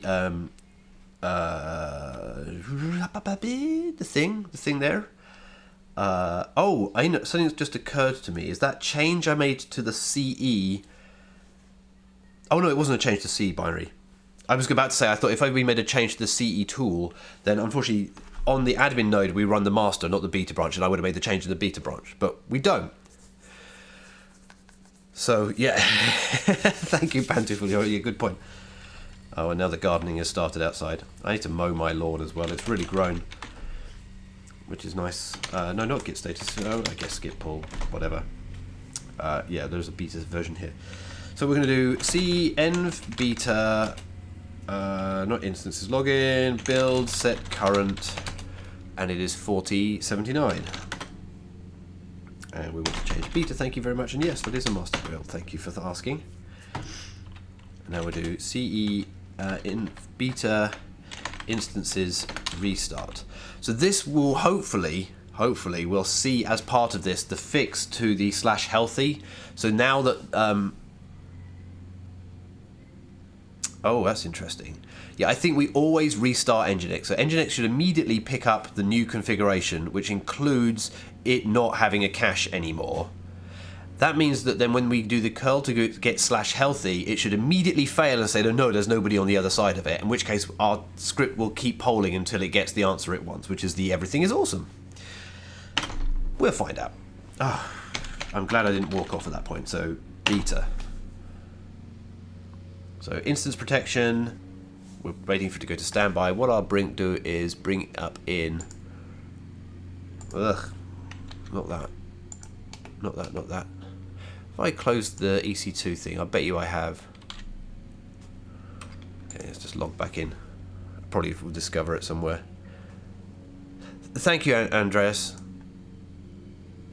Yeah, the more people that look at it, the better, really. And obviously, it's open source, so anyone can look at it, and then I can't even hide behind security through obscurity. It's just, security through. Hopefully, it isn't a problem. Okay, so we're restarting the service now. See, I really want to go and get my tea, but I want to watch this because I want to see that it takes a while for it to become healthy. And it doesn't just go. So what I saw before was immediately it went, oh, everything's awesome, and it just carried on. Now it didn't. That's not a problem for the beta site, but we need it to be. Pantuful put this change in because it made the live site update a lot more reliable, and we never had an outage. Because the last thing we want to do is go, oh, everything's great, move on to the next node and restart the next node. Because if the first node isn't actually genuinely ready, then it could potentially be given traffic that it's not prepared for. So waiting for instance to be online.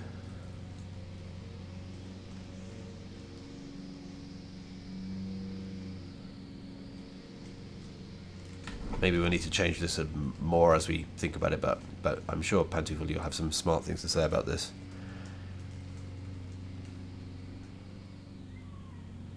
Oh, I'm going to have a strong cup of tea today, aren't I?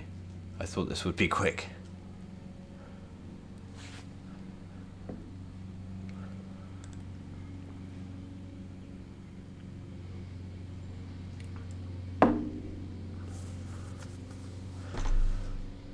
See, I know as soon as I walk away, it will it will move on to the next stage, won't it? Shall I pretend to walk away? No, didn't. So you can't bait it. Waiting for instance to be online. I forget what that means now. Let's go and have a look on the other end of this. So obviously the beta site itself being like this is a very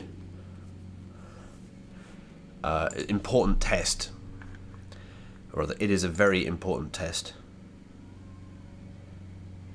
There we go. Look, we can see new errors. Here's this colon space. Yeah, I have 23 watching. I know, but I feel like I should morally be here. Yeah, right. Yeah, exactly. So it's definitely starting up right now because we can see that the compilers are running, so it seems to be working. Let's have a look, as you say, inside AWS, wherever that is hiding up here. Instances. The beta node is here. We have to look at it inside. Where the heck is this? So I don't have quite enough screen real estate. Let's squeeze it around like that. Network interfaces, no. Target groups. Somewhere in here, I think, is where it is. All right, while that loads, let's just check and see if we're still outputting over here. G Fortran. Hey, G Fortran. I'm going to reload that page. Oh, okay. Waiting. Okay, everything is awesome. See, I wonder now. It still was instant, but maybe that's okay because it took so long to wait for being online. The worry I have is that it isn't actually ready to serve. So I'm going to reload that directory. And the last thing we see are these warnings for G Fortran being not around. What I would ideally like to see at the end of all this, if and I've just lost my screen again, so hopefully it will come back. Yeah, it's come back. What I'd love to see at the end of all this is the thing that says, okay, listening on port 10240. So let's quickly get to beta and just refresh the page.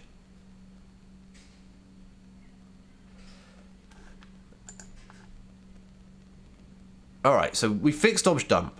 That's the good news. I'm not convinced this is working right, though. You know what I mean? Oh, sugar. Excuse me. I'm still searching just for eno ent there. There we go. 12:28 is now. I'm intrigued why the debug is still there. Still. Oh, you're seeing service unavailable. JD. See, I'm now seeing it work here. And that's the D version. Let's go to C++. And, make sure, again, this is not some cached version through whichever mechanisms. Brilliant. So we appear to have fixed that, but the jury is very much out on whether or not we're doing the right thing in our restart script. So I think that's definitely one to take a check on. We should play around with that. So I'm going to leave that as not ticked. I'm still happy for it to not cache. I think that's an improvement. But it clearly took a long time for it in the waiting for instance to be online state.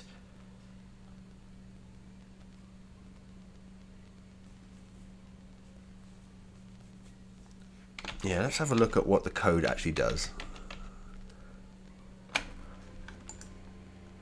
Oh, everything's the wrong size now. Waiting. Oh, it's in the image. Sorry, this one. Waiting. The image. No, what was the error message? Delay is annoying. Yeah, I'm sorry, chaps. I might be able to change it, but maybe I'll experiment next time with it on the lower delay.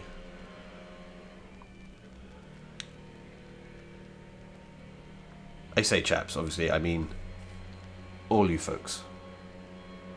What was I going to do? Oh, the error message, that's right. Waiting for instance to be online. Waiting for instance to be online. Oh, that was working. That was doing the right thing. I think, because it was hung, if you remember, on this, and it said waiting donk, everything is awesome. I think probably we need to put a timeout on this curl command. Because all we saw is it going waiting, and then it went everything is awesome. But it was definitely waiting for instance to be online for a very, very long time.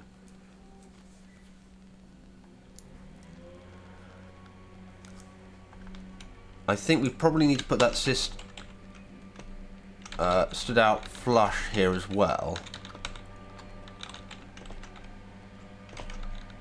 We don't need a pass there as we have some stuff going on.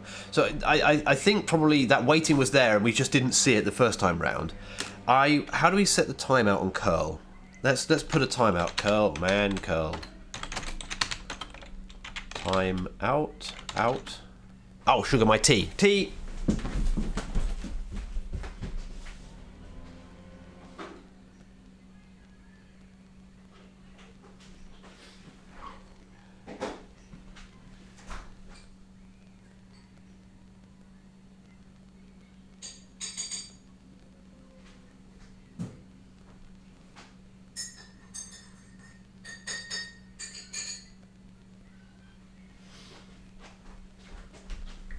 Particularly strong cup of tea here, which is not necessarily a problem. As I said, I managed to throw a cup of coffee over my work surface earlier just before we started streaming, and I'm down on caffeine, so the more I can get the better. Yeah, it didn't write the dots. I'm wondering, Pantoufle, if it was actually hanging on that health check. So what I want to do is give it a timeout. Yeah, let's do -- connect timeout. Timeout. Comma 2. I mean, if you can't get to it, connect to localhost in 2 seconds, and we've got other problems. See also connect timeout. Expect 100. Happy eyeballs timeout ms. Oh wow! I've never heard of that before. Happy Eyeballs is an algorithm that attempts to connect to both IPv4 and IPv6 addresses for dual stack hosts, preferring IPv6 for the first number of milliseconds. That's funny. That's not what we need, but anyway. See also connect maximum seconds the whole operation to take. Useful for preventing your batch jobs from hanging for hours due to slow network. Since this option accepts decimal values, the actual time of decrease. Okay. The last one will be used. Whole operation. So it sounds like just max time is all we need here, right? Max time 2. We'll give that a go. I mean, I think this is still, better. 2 broad exception clause. I don't care. That's what it's there for. Brr. Okie dokie. You can go. You can move over there. Oh I'm having problems with my screen manager. There we are. That's better. Compiler Explorer image, get status, get diff, get inf, get diff. Alright, so we got rid of that. That looks fine. Provided, let's just check that I've got that right. Curl -s max time 2 TCP 27001. This is obviously me running on my local machine, which don't have this, so I just want to see what happens. I got an error. Perfect. That's exactly what I wanted to see. Now, if I go to something which is going to hang 2. Right, we've got a timeout then as well. Let's just do verbose and make sure that actually did timeout and I didn't get anything. Yeah, okay. I think everything is great. And if I didn't put a max time in there,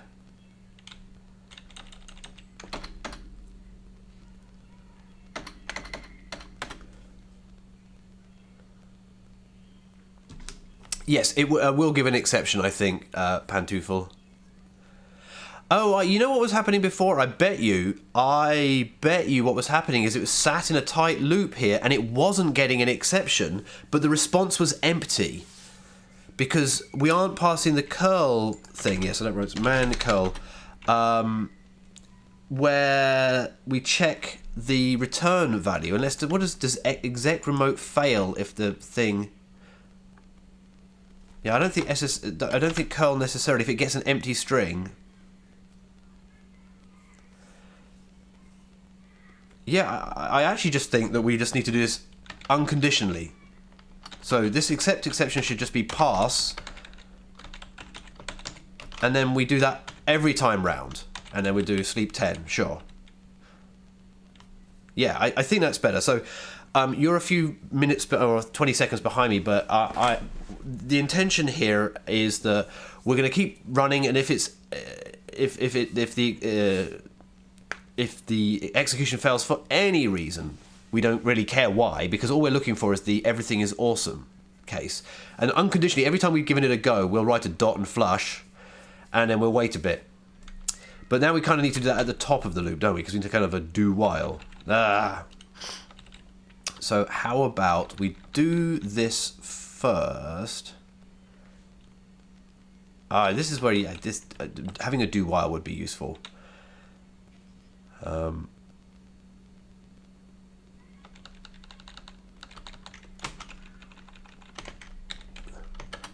If not first, time.sleep that. I'm going to say first equals true. I'm sure there's a more elegant way of doing this, but my brain is not. First equals false. All right, so effectively what we're doing is like we're saying, hey, while the response is thank you. While the response is not equal to everything is awesome, we're going to do this health check, and if it happens to be everything is awesome, then that's great. Actually, we can rephrase this. Okay, all right, we can do better than this. I'm going to say def is everything awesome, and we're going to take an instance. That's all we're going to do, and then we're going to write this thing down here. And we're going to say exception, if there's any exception, things are not awesome.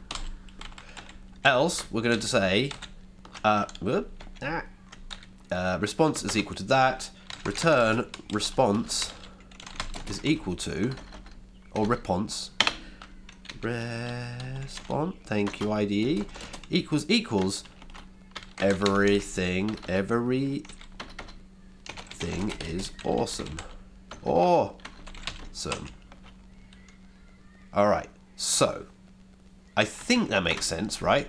We now have a function which only returns true if it was able to connect, it got a decent connection within 2 seconds, it curled a response, and the response was everything is awesome. Right, so now we can rewrite this thing down here as while not is everything awesome instance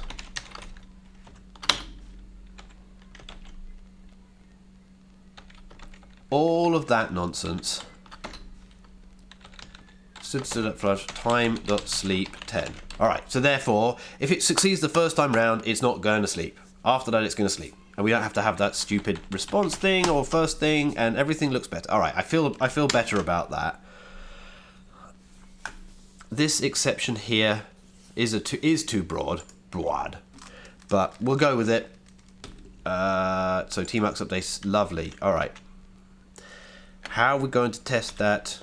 Are we just going to guess, wild ass guess that? I think I am, you know. But I'll tell you what I'm going to do. I'm going to say get status, get diff. Okay, so that's how everything looks now. We're going to do, I'm going to run from this. Thank you, Spantuful. We're going to run from here, and I'm going to do... it just so happens that still, at the moment, that I have the ability to SSH directly to the instances from my laptop here, or at least from the IP address that my host is at, my ISP's at. So I can now run instances, env beta instances restart from here, and test it like by running it like this. So beta site's going to restart. Fair warning, so anyone who's doing any testing, I'm sorry, it's going to be broken by this, but I can't not check this in.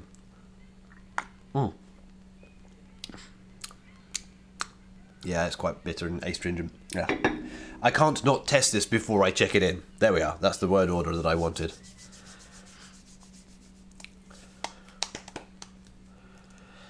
See, the one thing I miss about this I've been ruminating on this, I've had such a great experience doing this live streaming. I've had some amazing feedback from some good friends and some new friends. What I've really enjoyed is the fact this gives me laser focus on actually achieving certain things. And although you get to see me meandering all over the place in terms of like, oh, I need to do this thing, or I need to do this thing, and filling in a piece of paper as big as this with to-dos, it is keeping me on the case. Oh, look, see, there we are, waiting dot. We're going to get another 10 seconds and another dot. Yeah, okay, appears to be working, but we'll continue to. I think I can cross off that slash out. No, not until it actually works. Getting ahead of myself. But anyway, so otherwise I get so distracted. It's been useful that my wife's been out the last couple of days, so I haven't had her around, and I haven't felt like I had to spend time with her, which I obviously love to do, I want to do, but I had really wanted to use these weeks that have been handed to me between jobs as a way of getting this execution over the door, over the threshold, complete and deployed. So it's been really, really helpful to have this. And I joked earlier about taking myself off to a coffee shop to force myself to just do this and not get too distracted by all the other things that can happen around the house. So thank you. This is one-to-many pair programming. I think there's something called mob programming, where one deliberately seeks out a mob of programmers, but that's more people at one keyboard. And pair programming is something I enjoy doing. It can be frustrating at times because you have to give up the keyboard. You have to be careful about how you do that. And for someone like me, I might just want to be hammering on it all the time. It's difficult, but it teaches a lot. Does it keep you on the case inherently, or do you have to constantly remind yourself that people are watching? I am trying to talk a lot. Now, obviously, if I was by myself and you weren't there, then I would not be talking out loud. I'd be talking in my head. The other interesting thing really is that when this stream started, or when it was yesterday, or after I lost connection, so I had a call from a lawyer while I was online. I was like, oh, this, I think I should probably take this call, right? So I had to stop the stream, and then I restarted it. Once I had restarted what am I talking about? Once I restarted the stream, there was nobody online, and I felt like a right fool talking to myself. And so just knowing, there's a number over here that says that apparently 21 people are listening and at least have access to my gibberings. It does change the tenor of it. It means that I'm talking and I don't feel self-conscious or too silly about talking to myself. So it's been a really valuable experience, and I've enjoyed it. And I've had a lot of positive feedback. I've been really, really chuffed by the positive feedback I've had. And obviously, if you have other feedback, if you want to say, hey, stop doing this, you pick your nose all the time, which is one of my biggest concerns, is that I am actually doing antisocial habits that are not apparent to myself, then please feel free to reach out if you want to, through whichever mechanism. All of this, of course, serves to be padding for this waiting thing. So why don't we make sure that it isn't going to be waiting forever by looking inside Paper Trail and see that it looks like it has just about finished. 12:43:40. So it looks like it finished a few seconds ago. So rather unfortunately,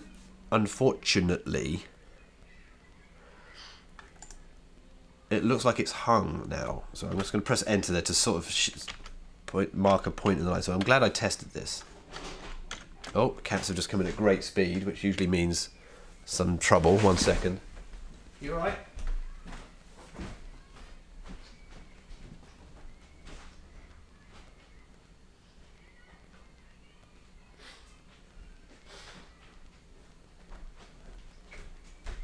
What have you seen out there?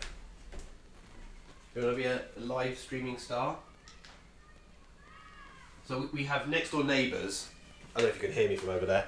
We have next door neighbours who spend part of the year in Florida because it gets cold here in the winter. They've just come back for the summertime, and they have a dog. And our cats have never met the dog before, and I think they're a bit freaked out that suddenly they're now neighbours to a dog. So I think that's probably what's happening, is they keep going outside and going, "Oh crap, there's a dog!" And then running back in again. Alexander, stream yourself in the middle of nowhere in Germany and slow DSL. Yeah, that's definitely a problem. I mean, having a decent fast internet connection is probably a useful thing. Okay, so it's definitely still going on, right? So So we're going to try and work out what is going on here, which is going to be a pain, of course, because we can't like remote debug and attach a debugger to it. So we're running curl has check and we're making sure that response is everything is awesome. Was that what it was before? I'm pretty sure it was. Have I mistyped something in here? While response everything is awesome. I'm going to pick that up, copy, and then just paste it over the top of this just to make sure. Paste. Okay, nothing changed. So while not everything is awesome, and that's really odd, right? So what I'm going to do is I'm going to leave that going, and I'm going to fire up another terminal over here and do c --n beta status. Oh, sorry, instances status. And it's probably going to tell me there's no instances now. Yeah, unfortunately it's going to say there's no instances.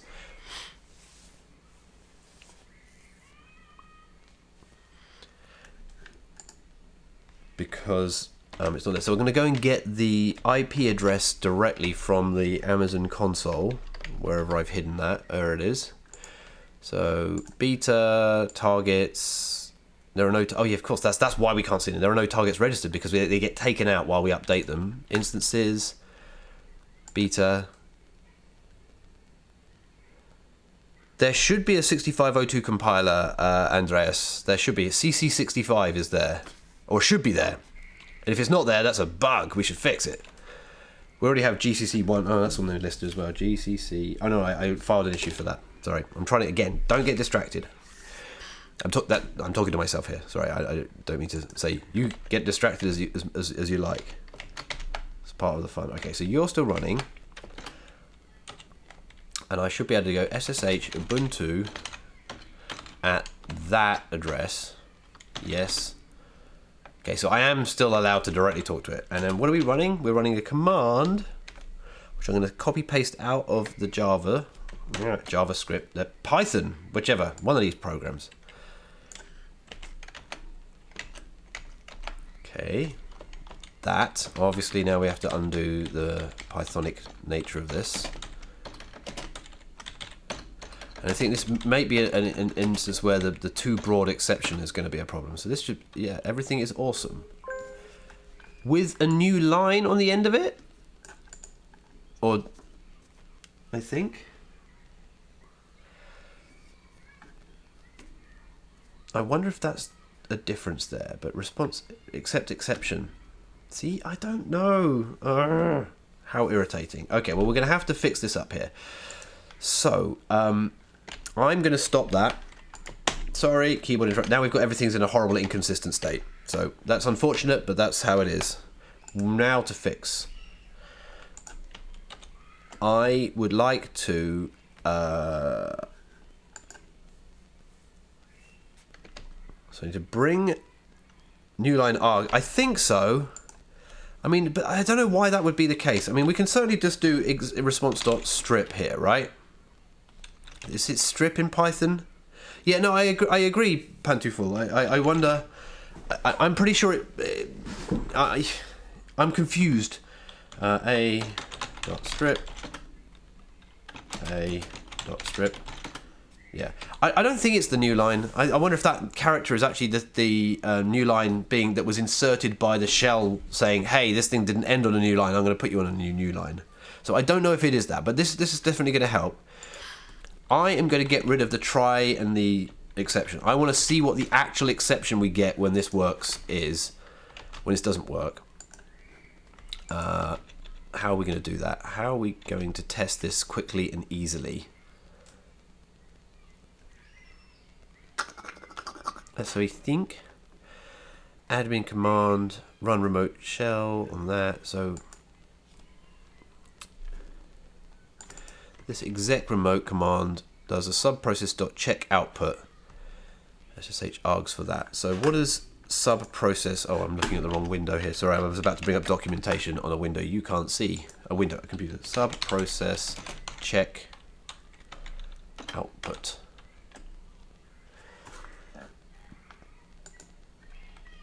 And check output. Output called process error. That sounds like the thing we should be testing for in here.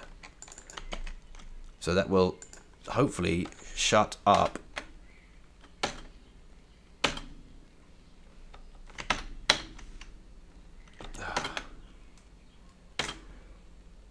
Why are you complaining still? Oh, it isn't. Okay, good. Everything looks good up there. Yes, okay. So now we're no longer catching all exceptions. So if anything else happens, we should see, like, if I've typoed something in there. At the moment, if I had actually written a typo in there, then the exception of, like, oh no, the Python code is not actually valid Python code would have been swallowed up, which meant that we wouldn't have known. So that's it. Thank you, Chady. It will be fun to get execution in staging today, but I might be hopeful. It's now coming up to 1 o'clock. I need to have a little break in a minute for some lunch, unless you don't mind watching me eat. So first of all, we're going to go and undo the damage that happened to that beta thing. So what happened is it got unregistered from a target group because it was in a load balancer. I have to remind myself what's going on here. Is that true? No, that's... Why is it not in there? Is there a property of the instance itself? I know we put, like, auto-scaling protection on. Instance setting, instance state. Where does that... I'm pretty sure it usually appears in there. Aha, yes, yeah. See, you have to choose C, not C++. Thank you. Thank you, Andres. Very important that we can compile our 6502 based projects, right?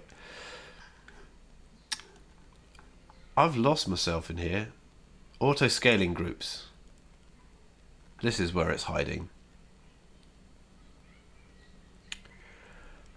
There we go. We've got one instance in beta that's not really in beta at the moment because it's here and it's in standby. So we're going to put it back into in service. Yes, I do wish to put it in service, and I'm going to wait a million years, approximately. Do do do do.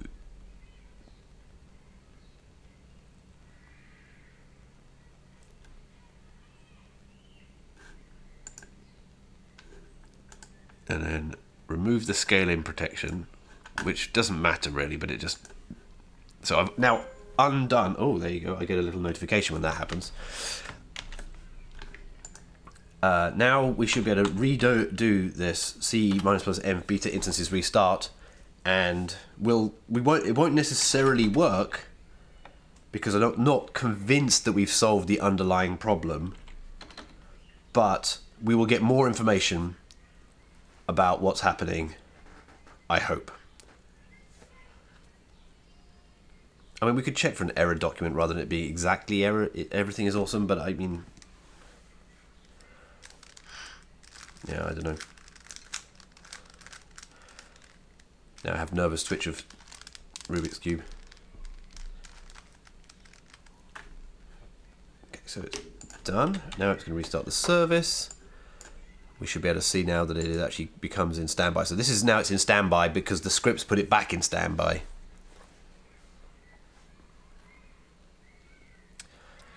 Sequence item 3, expected str instance int found. There we go. That's the error that we... So the IDE was giving us the clue all along. The fact that we had a too broad exception catcher was the real problem. I don't understand what it's saying. Skipping sequence item 3, expected str instance int found, but we're about to find out what that means. Is everything awesome instance? Instance. Exec remote instance. Expected str instance int found. Oh, look. We have to pass strings here. Ugh. Right. Fixed. So did you see what that was? Sorry, that was the list of arguments that are passed to a command is an array of strings. And of course I gave it an array of some strings and then a number and then some more strings. And all hell broke loose. So remove scaling protection, and then we're going to set to in service. Yes, I'm a fool, but I still feel like we've made the world a slightly better place here, and the strip doesn't hurt anybody, and the other changes are also generally better. I'm now getting more alerts, other notifications. Sorry, I'm rudely, like that person that you were having dinner with who's not really paying attention to you. I'm rudely going to catch up on some seemingly importance.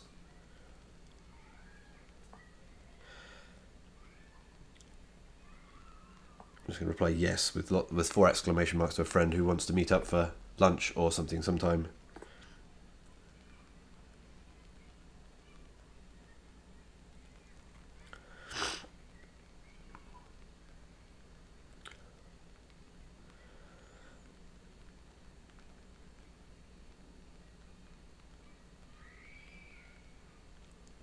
This is wreaking havoc with my social life. Okay, so now we're back, and we didn't immediately throw an exception, so I think we're in a good good spot.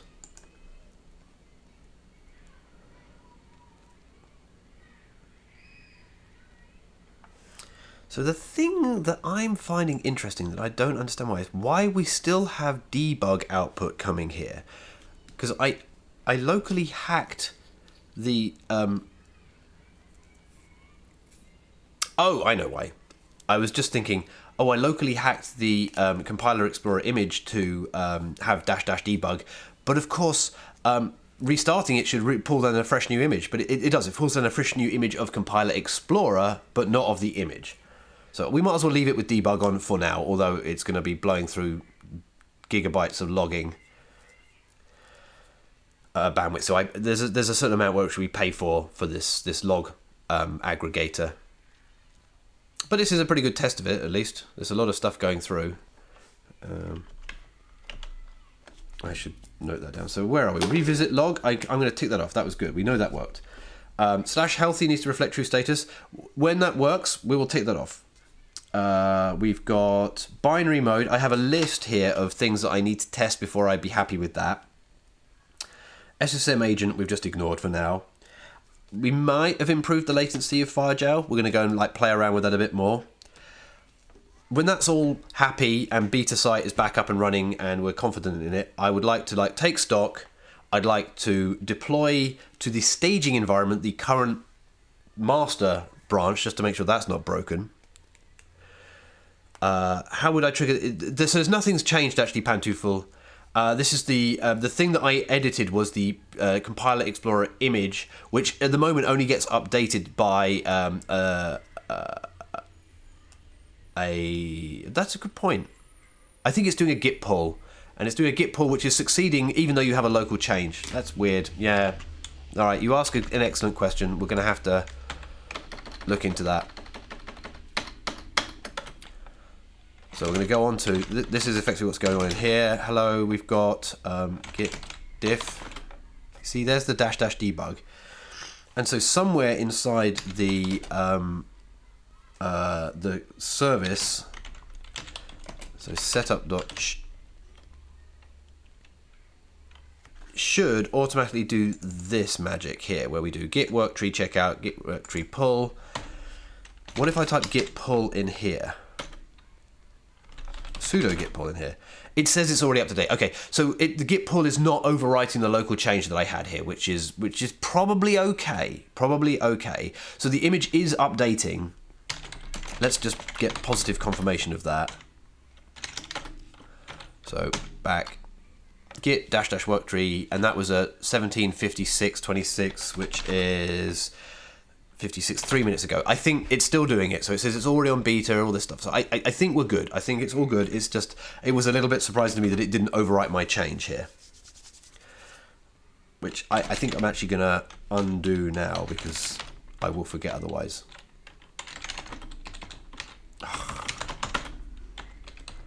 Thank you for making me checkmate. Not checkmate. The chess move. Thank you for making me check, mate. Right. How are we doing on the, are we online or not? So actually, one thing I'm missing here is that with the old system, I was able to do docker log -f and like look at an individual instance's log output. Right now, because I'm suppressing all output to the stood out, I don't get that anymore. But on the other hand, it means I'm not filling up a disk with a load of logs that would otherwise I'd have to clean out. So something to think about. Oh. What is that? Another alert? Are we online yet? Curl localhost. Hilath? Connection refused.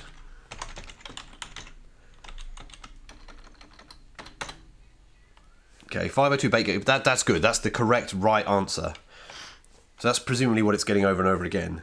See, that's weird because curl actually is happy with that. I wonder if there's a command line argument to curl to say only if it's okay. I think there is.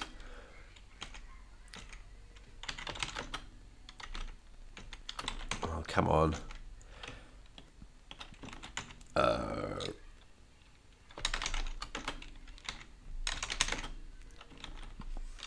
Come on.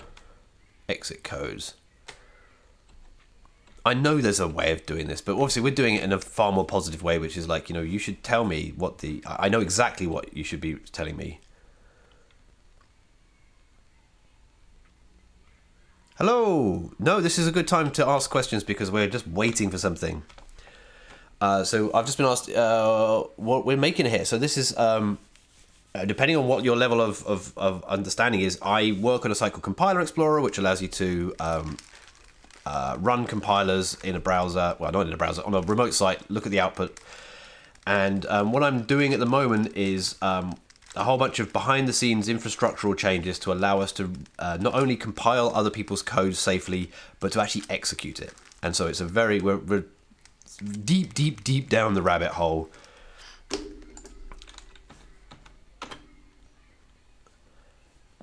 And so you might not get as much out of it as you like, but it's mostly just hacking DevOps, JavaScript, Python, and occasionally C++, although not today.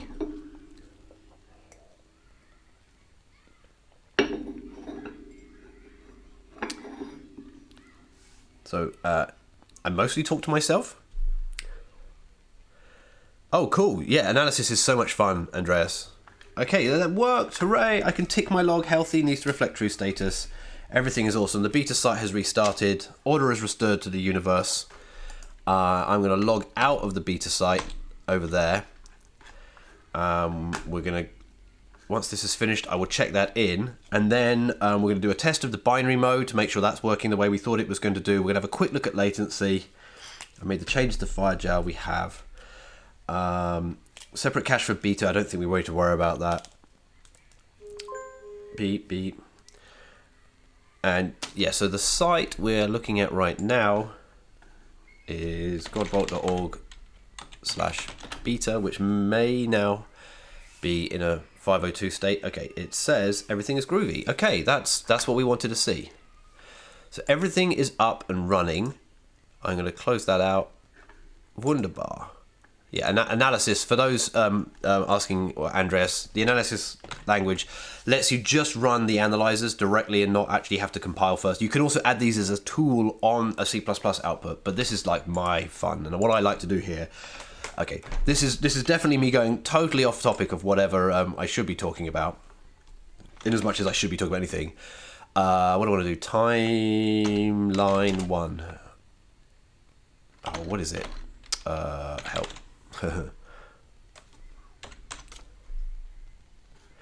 Oh, how annoying you are, LLVM-MCA.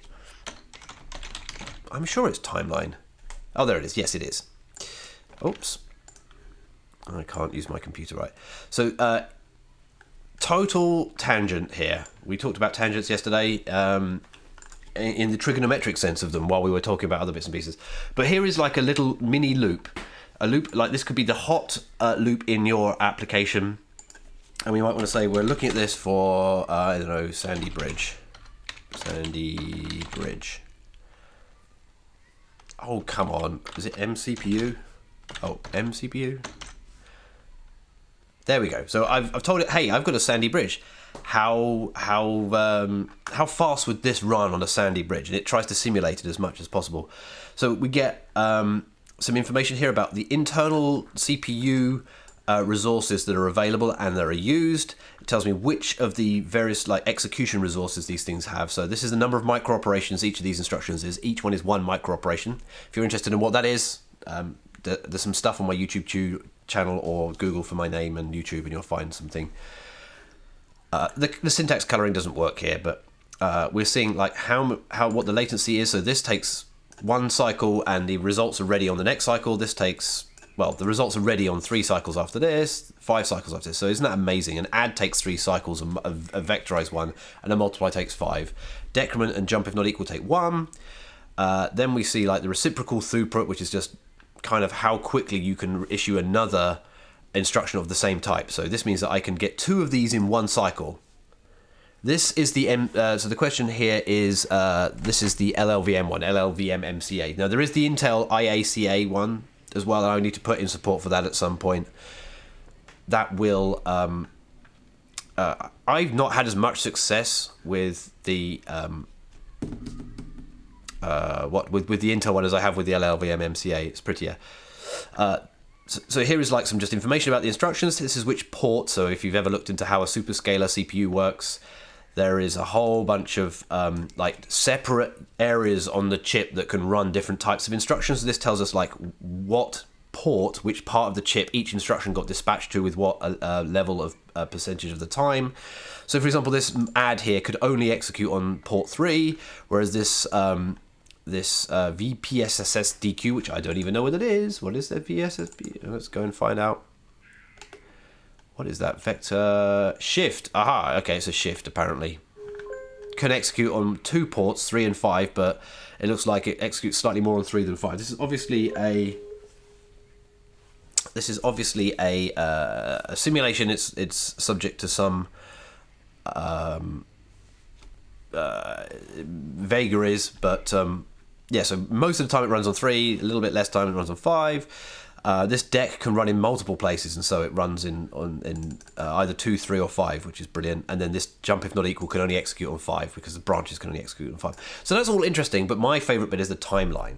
Okay, are you ready? If you've not seen this before, this is brilliant. I love it.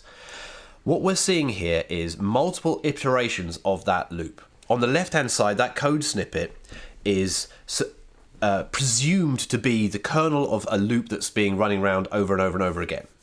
And what we're seeing here is, on the left-hand side, is the index of the instruction within an iteration of a loop. So here's the first part of the first iteration of the loop, second iteration of the loop, third iteration, and so on. So it's just like literally taking the same instructions and bolting them on at the bottom, time after time after time.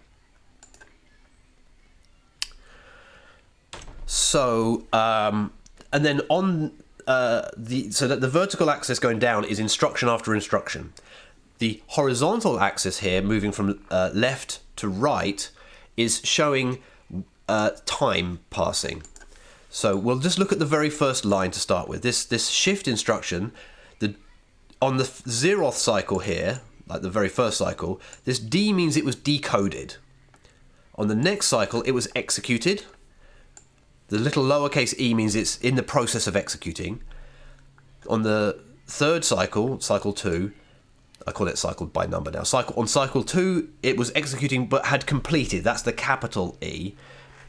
And then on cycle 3, it retired. That means we finished with that instruction. We never need to do it again. It's gone out of the pipeline.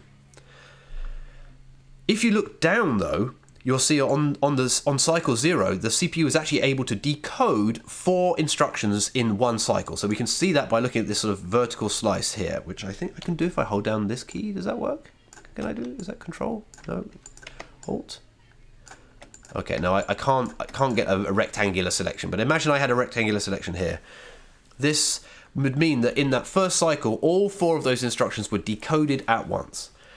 The next cycle, we know that the shift could execute because it was ready. However, the add and the multiply were not ready. They need the results of that shift. They need the capital E stage of that shift to be active in order to steal and start running on that result. So they were blocked. they were unable to execute because and that's shown by an equals. So you'll see that on cycle 2, the execution had completed and the result was ready, which meant that it could immediately start executing. There's a bypass that allows these things. For most instructions, you'll see sometimes that it's skew by 1 when there's a bypass delay. This started executing. Now, do you remember that the add took 3 cycles and then it was ready on cycle 4? So that's what you're seeing here, these lowercase e. And then on the 4th cycle here, on cycle number 5, it was ready. The results were ready. And so then that meant that a multiply could run, which then took 5, and its results were ready here. Okay, now if we look at the deck, the really cool thing, this is where the out-of-order execution of modern CPUs and all of the security flaws and problems that we've seen of recent times come from this. This decrement actually runs and completes first. If you see, or rather, it completes at the same time as the zeroth instruction. So because the dec instruction has no dependencies on any of the other data, and it doesn't have to wait for them, we can see that it executes immediately. So on cycle 1, the dec is executing. On cycle 2, the dec is done. We're finished with this with the dec instruction. Now, because we don't know whether there was an exception, like if one of the earlier instructions was an exception, either because it faulted in RAM, or it did a divide by 0, or a branch was mispredicted, the dec has to wait around, and that's what these dashes are. This says like, hey, this dec is bored, it's waiting to retire, which is this R at the end. And then assuming every instruction before it has retired, it's allowed to retire. And we can see here that 5 instructions retired at the same cycle. So the jump if not equal had to wait for the dec, because what we're waiting for is whether the decrement hit 0. So you can see that was delayed by 1, but it also had to wait here until retirement. But you'll also see that on cycle number 1, we fetched the jump if not equal. We also fetched 4 more of the iteration. This is assuming the branch predictor predicted the jump was taken. It would have gone round to the beginning of the loop. And so on the second cycle, we already started looking at the second loop iteration. Isn't that cool? But the second loop iteration depends on the output of the first loop iteration, at least in this toy piece of code. So you can see that the second iteration, so this is the VPS LLDQ of the second iteration, had to wait until the first loop iteration had finished. And so we're sort of seeing this sort of staggering out approach as things depend on it, and more time that the pipeline is bored waiting for things to happen. But how cool is that? All right, that therein ends my very quick explanation of what goes on. There's a load of command line options you can put in there to play with it, but it's a lot of fun. And for most people, it's pointless, I'll be honest with you. But we have an instance that started okay. We have a beta site that's looking good. I'm just going to restart. I'm going to reload the page because I want to see that site is being updated goes away. Okay. We need to update the message of the day. So cm beta motd clear, because that was when we had to control C it halfway through. It auto puts a message of the day saying, hey, we're being updated. Oh, well, I think it's gone. Come on, caching. I think that's now caching. Let's just do motd show. Current method empty. Okay, right. It's just caches. You know how these things go. Excellent. So we have to go back. Yes. Yeah, so Alexander Gudler has just said, I drew these kind of things on paper when I was optimizing something for a specific architecture. Absolutely. It's brilliant, and I'd love to come up with a better visualization than this, or have like some D3 visualization in JavaScript to show all this stuff in a lot more detail. I was lucky enough that when I was working on the Dreamcast, which has an Hitachi SH4 CPU, that the IDE that we used had like a very simplistic view that looked a bit like this. So you could see some of the things that were going. Obviously, it wasn't a very complicated chip. It was not out of order, but you could definitely see like pairings and stuff that was waiting for things like register stalls and things. It's very cool. It's very cool. So what were we going to do? We were going to look at binary mode, and I have a list of binary modes to check. So let's just go through those super quickly. C++, binary mode. It works. Let's just press refresh over here to make sure we're not seeing a cache. Yes. Check. D. Binary mode. Refresh. Check. Pascal. These are the ones we noted down earlier. Compilation failed. Refresh. Oh. Okay, Pascal, still not working. Now we're going to have to rerun it again with beta on. Blast. Right, we'll come back to that. Win32 and ASM. Let's do assembly. NASM. Obj dump returned 1. Refresh. Okay, assembly still not working. Let's try some of these other ones here. Oh, sad bear. Yeeks. Come on. Alright, so we have to fix ASM. Win32 we can't really test, and Pascal. So Pascal over here. Pascal. Compilation failed. Right. Move him over there. Pick up this, put it over there. Alright. So we're obviously going to see other people's beta playing around with that's mine. Let's get rid of him or her or it, and then this one here. Yeah. Okay, let's make this a bit smaller and we can fit it on the page. Okay, that looks a little bit better. I'm sorry if that's too small. I'm not really interested in the output. And we're going to rerun Pascal and make sure I can see it. Oh, compilation failed. Full stop. Okay, it looks like Pascal compiler isn't working. Stood out. Okay, Pascal is broken. Just execution in Pascal is broken completely in Firejail. Hooray! It looks like someone... Oh, and then here, /bashrc, file format not recognized. Interesting. What is going on there? Is someone playing around? Is one of you trying to hack into or play with the site? That's an interesting one. I doubt it, but it could have easily been broken by something that I was doing. Firejail. Execution type. I wonder where that came from. Intriguing. Okay. Well, let's do one thing at a time. First up is assembly mode. So let's go and have a look at asm.js somewhere in here. ASM mode, ASM parser. Oh, let's find it by searching through where things live, etc. No, lib, compilers, assembly. So obviously this did not work. Const dir path equals path.dir name custom cwd dir path. That should work, you would think, right? Let's just check that that custom cwd was passed through. So we're running. Oh, this is Pascal. Let's start with Pascal because that's what I have open right now. Pascal.js. Dir path, custom cwd is dir path here. That's obj dumper. Okay, right. So the actual compilation though.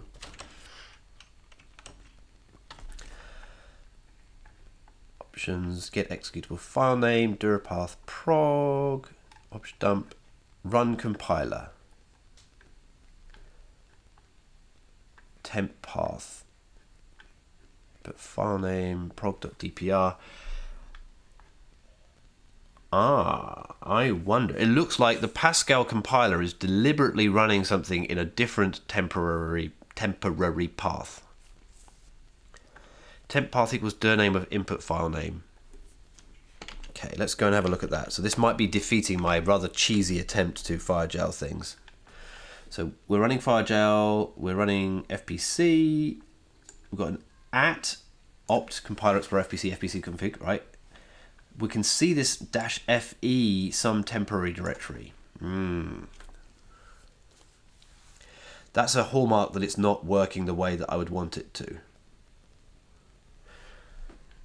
Because these should have been rewritten oj90/prog as // but clearly they have not. So let's work on it. execution. That one, executed, executing. That's env. All these things look okay to me. I'm a bit just concerned, or confused I should say, as to why the current working directory wasn't... Okay, so get... Do we have a current working directory here? No, we don't have a current working directory.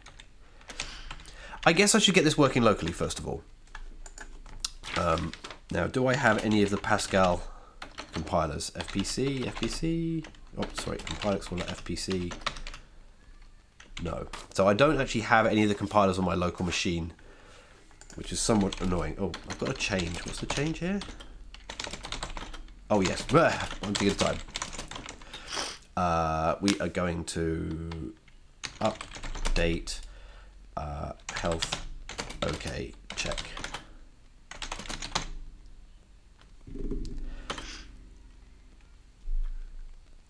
Alright, and then what I'm actually going to do is I'm going to cherry pick that into master, because I think that's a good fix, whatever.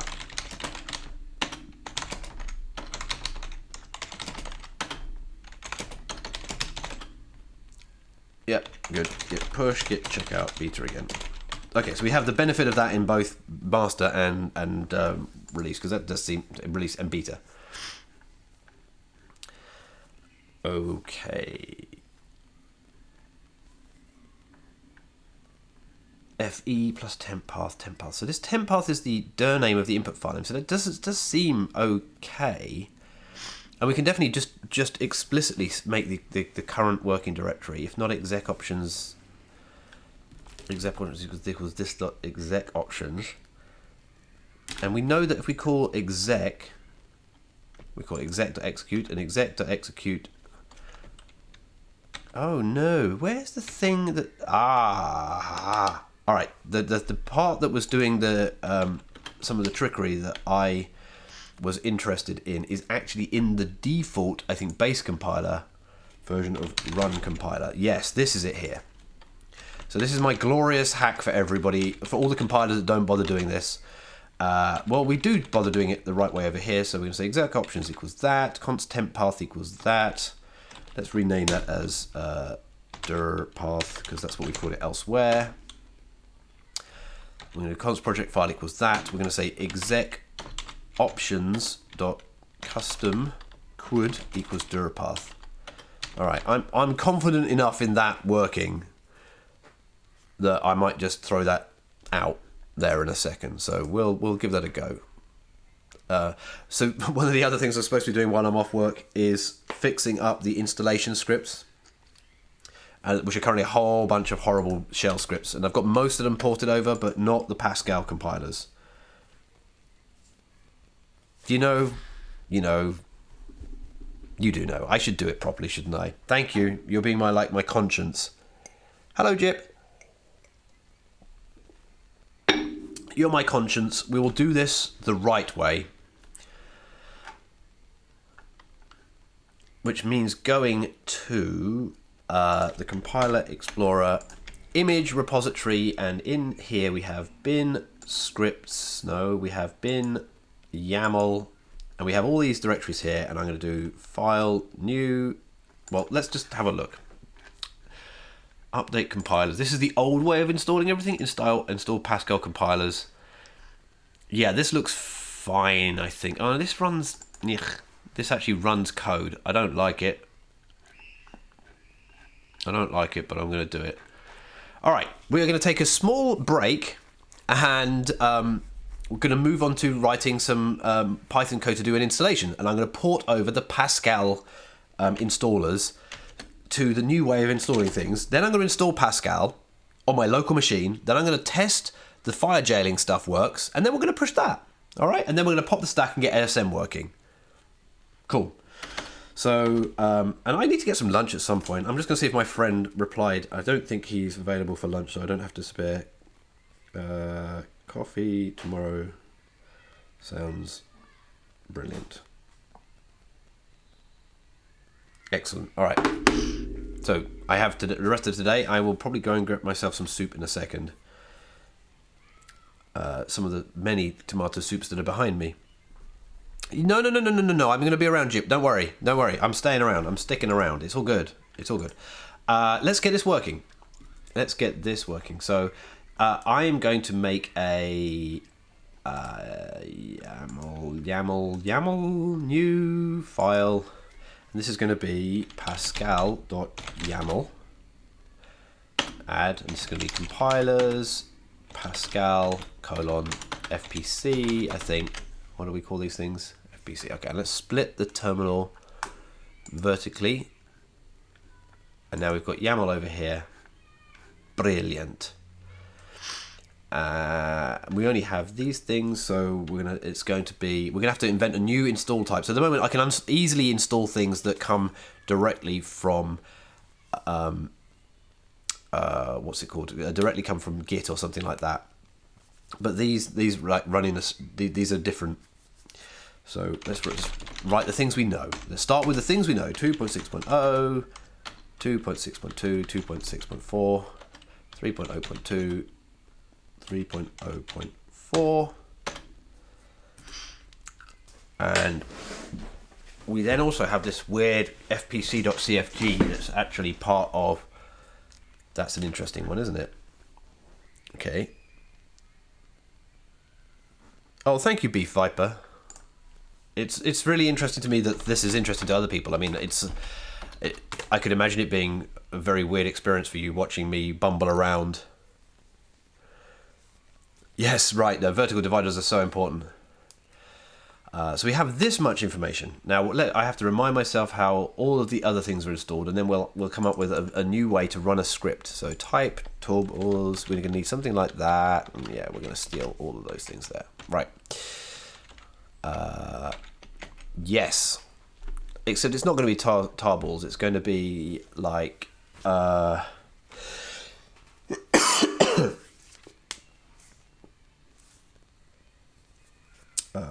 install script or tarballs.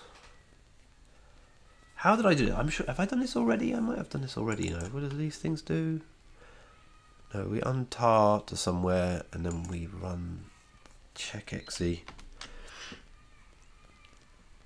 Oh, you can't work with it there. I see. Sorry. Yeah.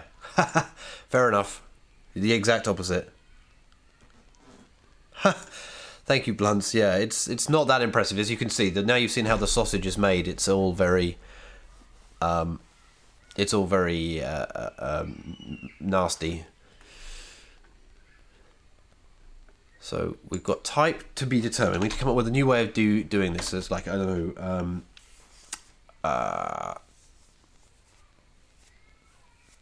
It's so similar to tarballs. That's the thing. So I think I'm going to start with tarballs as a type of installer. We have got, oh my golly, it's got literally no compression at all. What is they playing at? So it's just raw tar. Checkxe, we're just going to do don't know, because I don't know what that is yet. We'll work it out. The directory is going to be fpc-name.x8664 underscore or dash Linux. So this is me porting this line over. Ver is name in the new world order. If that doesn't exist, then all of that.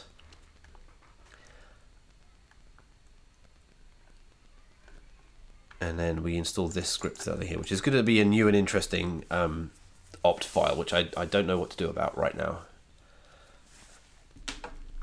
Okay, so we untar directory is not that. If it doesn't exist, then we go into that directory. So the untar directory is the same as the directory, it looks like.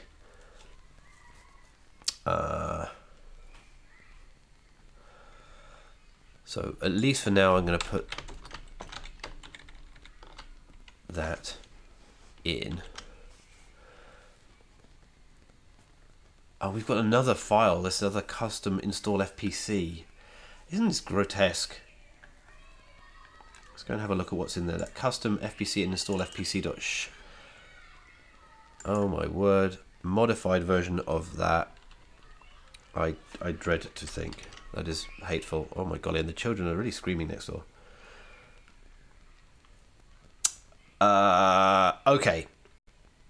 You know what? This is more work and it's more distracting from the current job than I was expecting it to be. So I am actually going to bail on this particular thing, and I'm going to delete that, and I'm just going to install the Pascal things locally, because pursuant to my other thing, if that had been like a 25 minute or 10-minute job, then with a pretty clear path, I would have just gone onto it. But I don't. So we're just going to run update compilers, install Pascal compilers, which is the old way of doing things. Blah, blah, blah. I hate it, but we will we'll do it that way for now. Otherwise, we're going to be here for far too long, and I would like to get this line of investigation done and certainly get Pascal working. So let's just make sure Pascal works. Okay, some kind of horrible things going on here.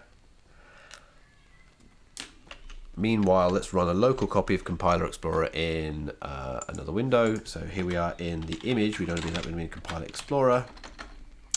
We've got some changes here in the output of how FPC works. What I need to do is I need to go into and make sure that Compiler Explorer, at least for me locally, is running with all the jailing stuff. So etc config, and we want to look at execution.local.properties. Yeah, at the moment I'm not executing through Firejail, but I will. We're not worrying about wine anymore, so I'm going to comment those out. Okay, so we're going to do make dev extra language args pascal --debug. You might as well have all the debugs in the world. Now, whether we've actually finished installing, it's running in another window, that installation, but what the heck? You don't know anything about YAML, can it not be minified? Why would you want it minified? I don't really understand. So YAML is just like another JSON format. The whole point of it is that it is hopefully something one can easily read and write. So minifying it kind of defeats the purpose.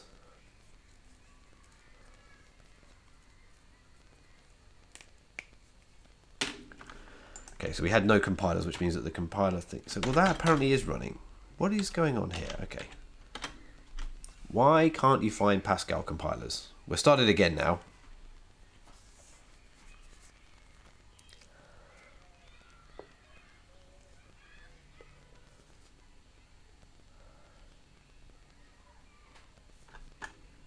Okay. Found compiler, blah, no such default user bin FPC. Oh, I know why. So, although we've got Pascal, it's just looking at default places for Pascal. Now, because I've just installed all the ones that come from Amazon, what I'm going to do is copy paste pascal.amazon.properties is pascal.local.properties. And so now I will have all the ones that Compiler Explorer thinks it has. Now, it should notice that, except it hasn't. It should notice that and restart. It didn't. Obviously, it doesn't look for new files.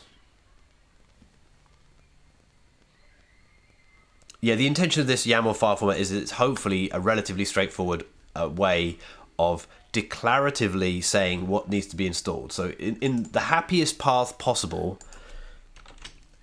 installation should look like this. Hey, G++, you know what to do. It's an S3 thing. It's one thing I build myself. Here's a list of them. Just do the thing you need to do to install G++. Hooray. And then I can just add new compilers. And then it starts getting more and more subtle with the more complicated compilers that need a bit more configuration to say, no, your URL is this, except for the really old version, in which case the URL is the old URL and those kind of things. So it's relatively straightforward to explain all these things. And you know, it's grown, it's more complicated than it was before, but hopefully it's more manageable than a whole bunch of arbitrary shell scripts that do random things. And it also means that I can write the Python code to do stuff like roll back, roll forward, test, that kind of stuff. All right, did this work now? Apparently it did. So to localhost.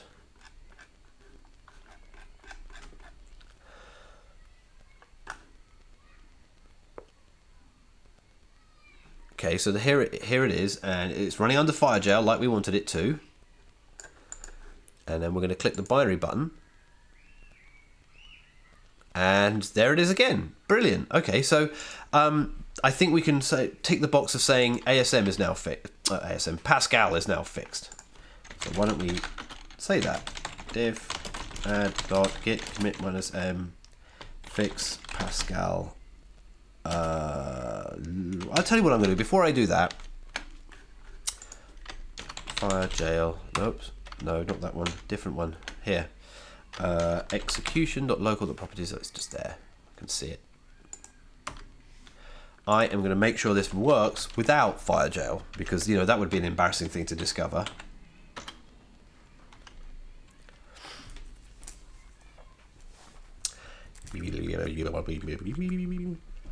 Gosh, there's 29 of you now. I do appreciate having viewers. It makes this talking out loud slightly less odd and awkward. Okay, so that seems to have done the thing. Let's go back over here and refresh the page.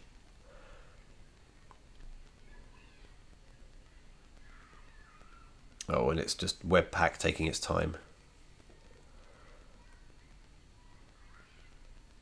And then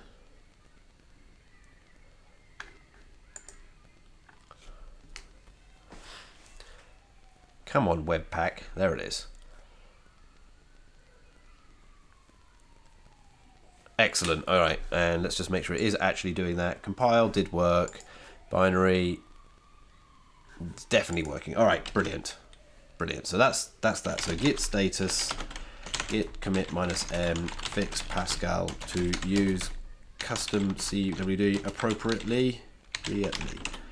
All right, so we know that ASM was the other one that didn't work. So we'll go and do the same thing for ASM. So I don't think I need to install anything for ASM, at least not the ones that matters. Oh, there's next door's dog probably barking at my cats. So we're going to go do the same trick we did up here, which is to take ASM assembly.amazon.properties, copy paste, and do assembly.local.properties. And then we're going to go over there. We're running tests still, apparently. I think my computer is on fire, so it needs kicking out so much heat here. What is going on? Let's do top. Okay, well, OBS is obviously taking up 2 CPUs, which is the thing that's doing the live streaming to you fine people. Makes sense. Java's taking up the rest of the time, and Java is my IDE, so we'll blame that, shall we? I've got 8 CPUs in theory. Excellent. Okay, that's finished. Git push, and then we're going to go and do language assembly here. Restricting the language like that just means that it's quicker to start up because it doesn't have to run so many compilers. Okie dokie.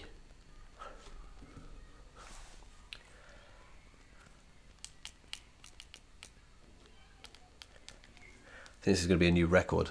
We've been going for 2 hours 37 now. Oh, thank you, Jip. If there's anything specifically you're interested in, feel free to ask. I like explaining what I'm doing. It helps me understand what I'm doing as well. So please do ask. Jip was just saying they understand essentially nothing, but it's somehow interesting, still interesting. And maybe it's a bit like in my I see it's working. Oh yeah, but remember I haven't got Firejail on, so this is just testing now that things were working as we might expect. Yeah, I was actually sort of thinking the other night about what is interesting about this, and even if you're not actually interested in exactly what I'm doing, there's an interesting sort of point. Like have you ever seen Bob Ross? He's a painter, and he's an excellent painter. And I'm not comparing myself in terms of skill with the skill that he is as a painter, but it's fascinating to watch the man work. He's like there, and he's talking about what he's doing, about thinking, and you think, oh, maybe I could do that sometime. And maybe you can, maybe you can't, but like. I wonder if this is, there's a market for the programming channel, and everyone just talks in, calmly about the kind of list model that they're using and whether their caches are coherent or not. And we just do a little bit of, lock-free programming over here. It seems quite a fun idea. So anyway, we're working by default. I'm now going to turn the jail on by going to Compiler Explorer. going back to execution.properties and turning execution type equals Firejail. Now this should restart it automatically. We should see if I do that. Yeah, there we go. Because I changed the file rather than creating a new file. Happy little trees. Yeah, there's no mistakes, just happy little accidents. The Bob Ross of code. Yes, I can't be. I can't be that person. I'm not that skilled, and certainly not what I'm doing here. I wouldn't put myself out there as being like this is a great way of doing of coding. But oh, thank you. Yeah, debugging I think that is genuinely a real skill. It's a really interesting one. I've worked with some very interesting people and having some thoughts about how that works. Thank you, Blunts. Blunt says they're working on a character controller right now, and it's nice to just have someone in the background working on a much harder problem. This is not harder. I don't think so. This is just more like keep chipping and chipping and chipping. By character controller, do you mean like AI, or are you talking like skinning and boning, or what kind of thing? If you don't mind sharing, obviously. Just console logging until it works. Well, Jip, you're lucky that you haven't seen too much of that today, but there is a lot of that goes on too. Okay, so we're seeing the same error, which is good news. Oh, I don't need to look at that anymore. All right, come on, brain. Let's get back to task. There's that. There's this. Okay, so Firejail file format not recognized of .bashrc. What is going on there? Oh, you know what it is? If Pantoufle is still there, the very same piece of code inside the assembly that looks for an output file is now picking up .bashrc, because now we're running in the local directory of the home directory. The home directory is the temporary directory, and it looks like there is a .bashrc that gets created in there, which I'm surprised at and not a little disappointed at, but it's finding that file. So we need to skip it. So let's go and have a look at assembly. Oh, that's me, assembly.js.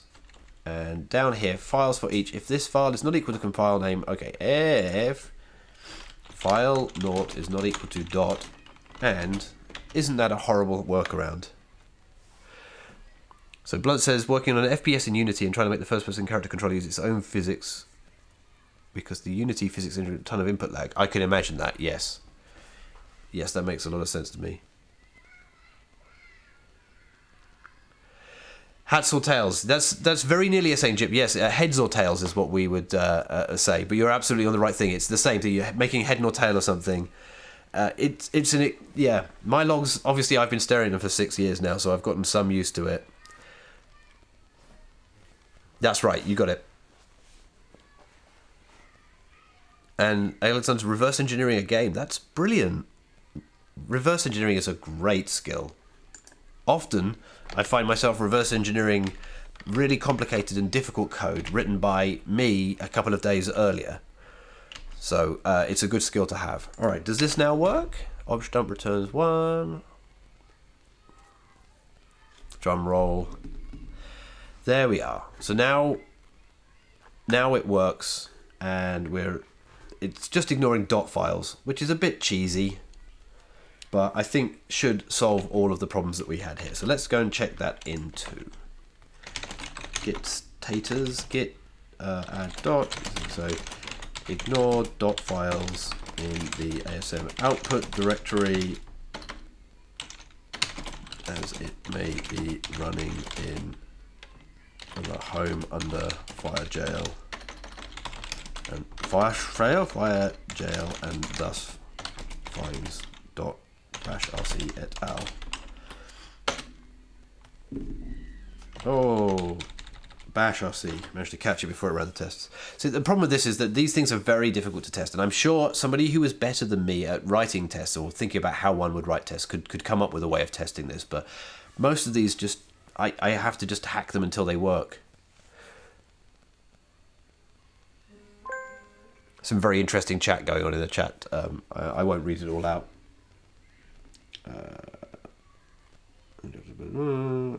Okay, I need to reply to my friends shortly about something.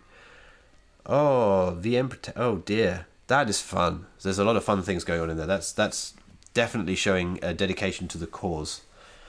Oh, well, there's something that my tests did find. Yes, and the IDE was complaining about it anyway. So let's just say replace with dash dash equals equals equals equals. All right, let's try again now with the test passing. Yeah, some cool stuff going on about kernel VM stuff.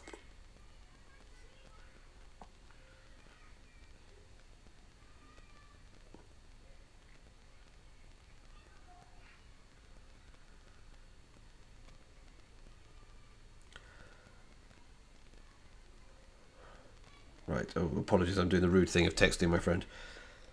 Arranging coffee for tomorrow.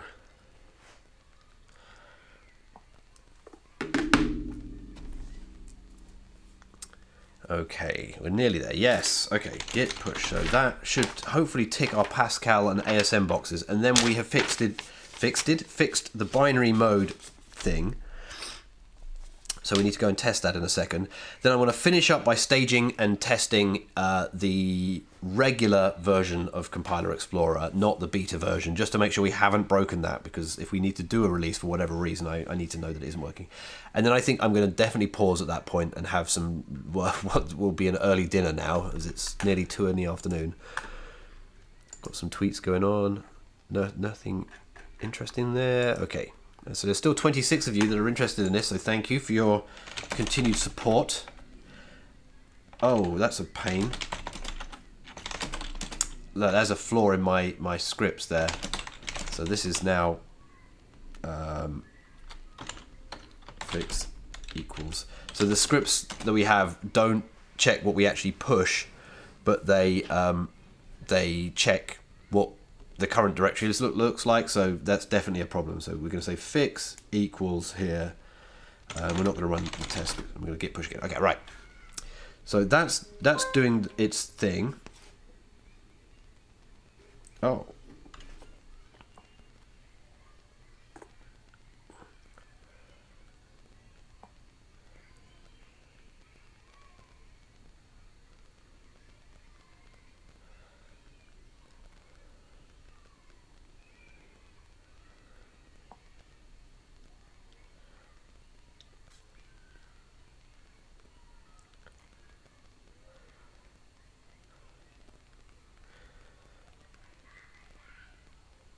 Oh, I can't type.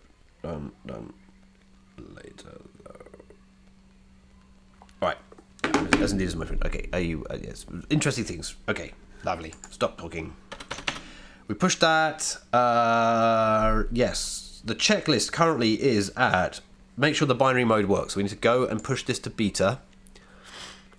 And that will involve us waiting for Travis to do its continuous integration build, which it should be working on now. We're looking for this running on the fix equals. Yes, there we go. So we're looking for 4082. Once that is done, we will... Actually, we can do some tests while that's going, you know, because one of the other things I've got here is just latency. And one of the things we changed was how much work Firejail was doing. So why don't we take a look? I'm going to make that normal size. We're going to pick up... let's just pick up C++. In fact, let's just do a reset code and UI layout. And we'll do the same over here on the live real site. And we know that Firejail might be adding in some time here. Apologies if I miss anything in the chat right now. I can see you guys you folks are having a good chat about interesting things, but I might miss anything that's more directly to do with whatever's going. Someone, Jip, saying about reverse engineering PHP. Oh, I'm so sorry to hear that. Okay, so we know that on the live site, a compilation like this takes around about 180 odd milliseconds. Whereas on the beta site, it's more like 400 or 387 or 524. So that hasn't changed. That's what I was observing before. If anything, it's maybe a fraction. Oh, that took a bit longer. 391, 385. So the concern is that we've added too much latency. Now, if we were to actually give the compiler more work to do,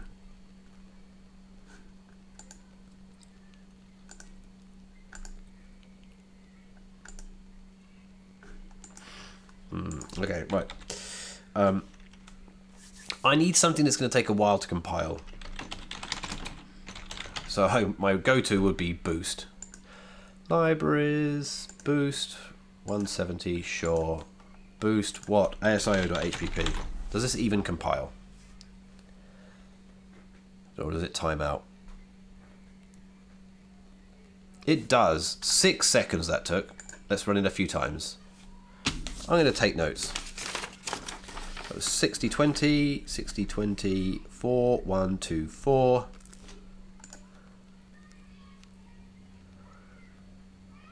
Most of this is IO. 3996. So things are getting into the file system cache on the node that it's hitting. And there's only one node, so we haven't got to worry about that. So it's taking about... Okay, now it's in a warm cache. We're seeing anywhere between 6 seconds... 4 to 6 seconds. Last got 4 seconds. Okay, 4013. So this is now with Firejail. Now let's see what it's like on the live site. So I'm going to share that, and then I'm going to paste that over here, but get rid of the word beta. So this will read from the cache, as we discovered earlier. The cache is shared between both production. So this only took 571 milliseconds, apparently, just to read it from the cache. So clear the cache and restart. 4972. I should be writing this down, sorry. 7040. Now there are more than one node running on the live site, so, and one of them is faster than the other, so we have to be a bit more careful about drawing conclusions from this. But this is already looking all right. 4156, 4154, 2, 3, 4, 5. Okay, I'm going to do 5 runs. 4512.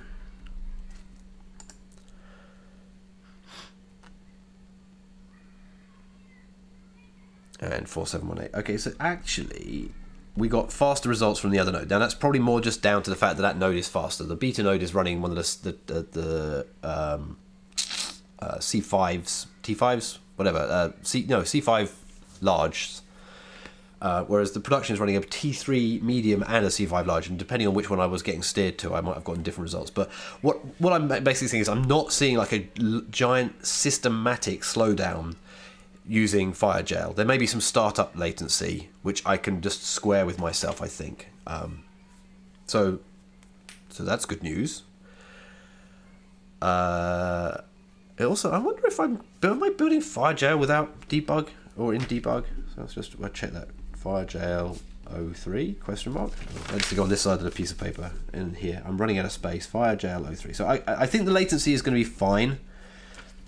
So that's good news. All right, has that covered us for enough time for the test and deploy to work? Yes, 4082.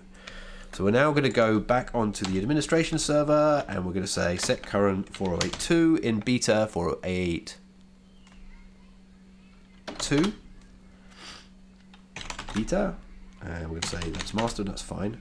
C dash env instances restart. So now we're going to restart beta, and we're going to say beta there. All right, so beta is going to restart itself.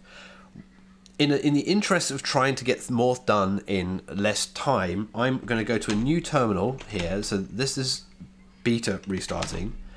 And over here, I'm going to run c-env staging, which is the default, so I'm going to ignore it. I'm going to do c environment start. Oh, actually, no, --env staging set current 4082. So I'm going to set the staging environment. Oh, if I could remember how to use my own tool. Staging master. So I've actually deployed the same version to beta as I am going to deploy to staging. Now I'm going to start up the staging environment, which wasn't running before, so updating stage, I have desired capacity. Okay, so that's going to go and start the staging environment. That's going to also tick my itch for staging and testing the most recent version of Compiler Explorer, so that there's no horrible surprises when we actually do a release of the main site before we have beta ready. Can I not select one node to make test on it? Not easily, no. There's a whole bunch of load balancing infrastructure that's not mine to deal with. It's like we use Cloudflare in front, and then Cloudflare steers to a load balancer, which knows about which nodes are in there. I could probably disable one of the nodes temporarily, but I was really just looking at some kind of like hand wavy. Is there a factor of like 2? Because if you just measure a very short thing of 100 milliseconds and it's 200 milliseconds in a different environment, there's a sort of like, well, is it twice as slow? Or is it just like 100 milliseconds slower overall? So thank you for that suggestion, but it's not a trivial thing to do. It ends up going, in here and hitting, where are we? Load balancers.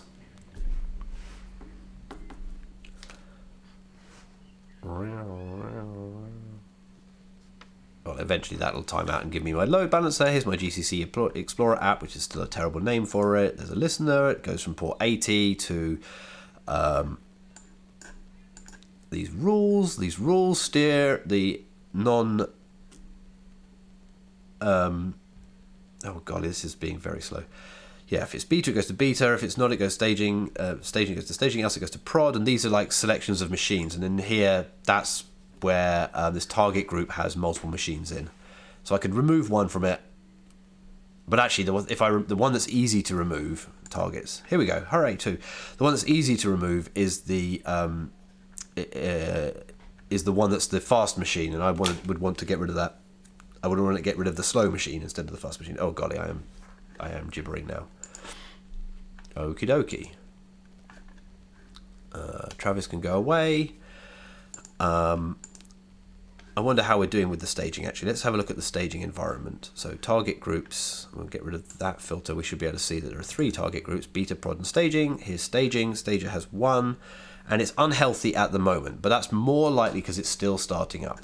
We'll go and check on it in a second.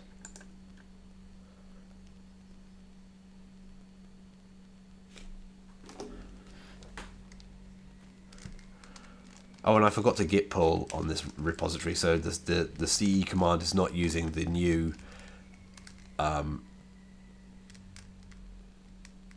code to pull down the is it okay status, but it should still work. It just takes longer and has no output while it goes. So that's annoying. Oh, there you are. There we go. Waiting everything is awesome. Moving out of standby, and so beta will be up in a second. Let's just see how that's looking here. So there are no targets in the group at the moment.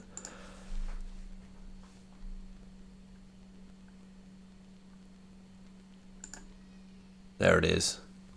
Still waiting for it to become healthy. So I'm showing you in the UI what the scripts are doing behind the scenes. Oh, and there's a message telling me, hey, there's a new node added.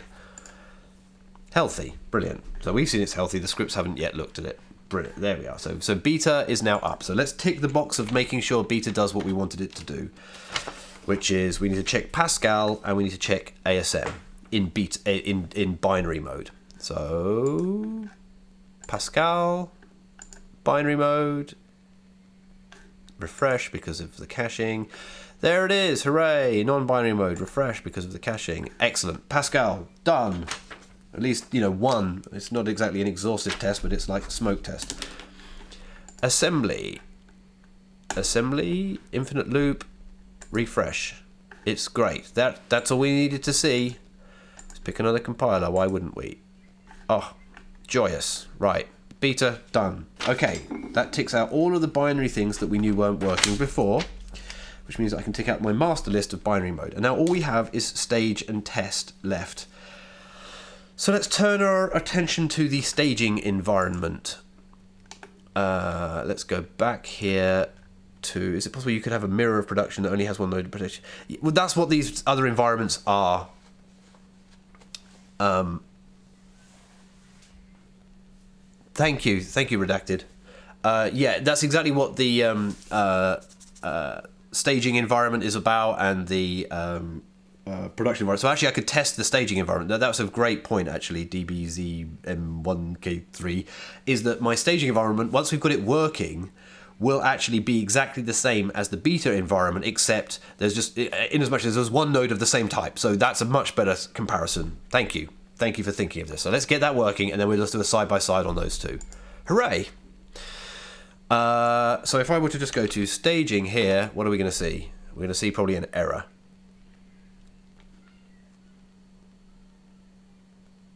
Oh no, it is apparently out now. Let's just make sure that we're not seeing some horrible cached results. Let's go back to EC2. And then we want to go to target groups. Spinny, spinny, spinny. And then we want to go to staging. And then we want to do targets, and it's healthy. Okay, cool, right. Everything makes sense to me. So that's great. We have a staging environment here, and more importantly, it's working, right? We have, there it is, with its beautiful pink logo.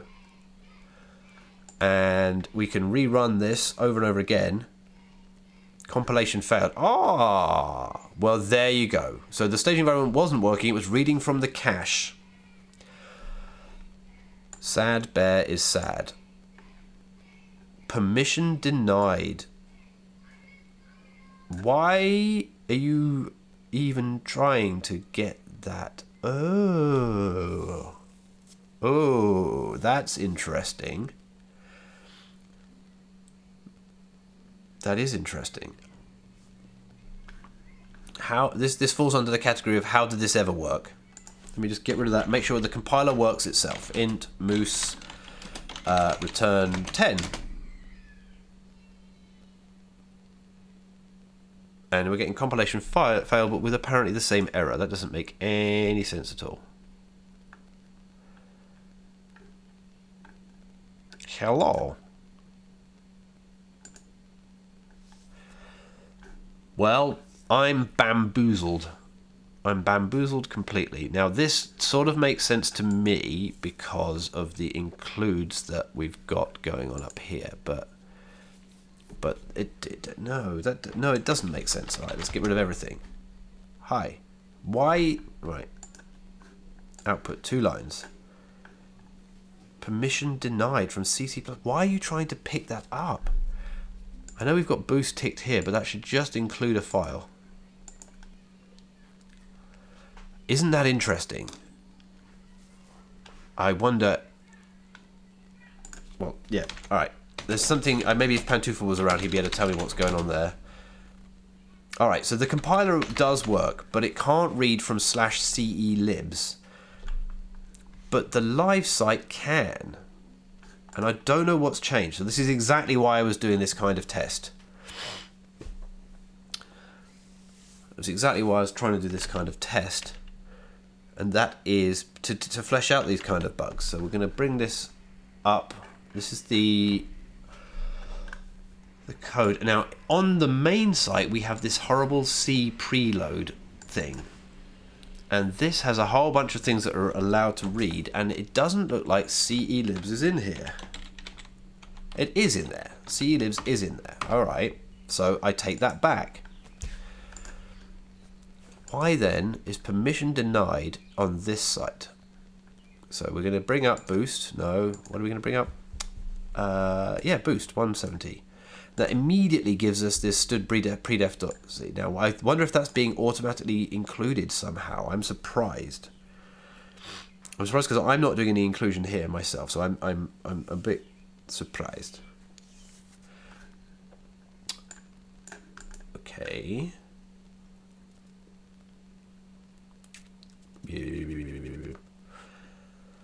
Intriguing. All right, time to go and log into the box and find out what's going on the other side. So CE dash well, we're already in the default. So instances login. System restart required. Rubbish. Docker ps.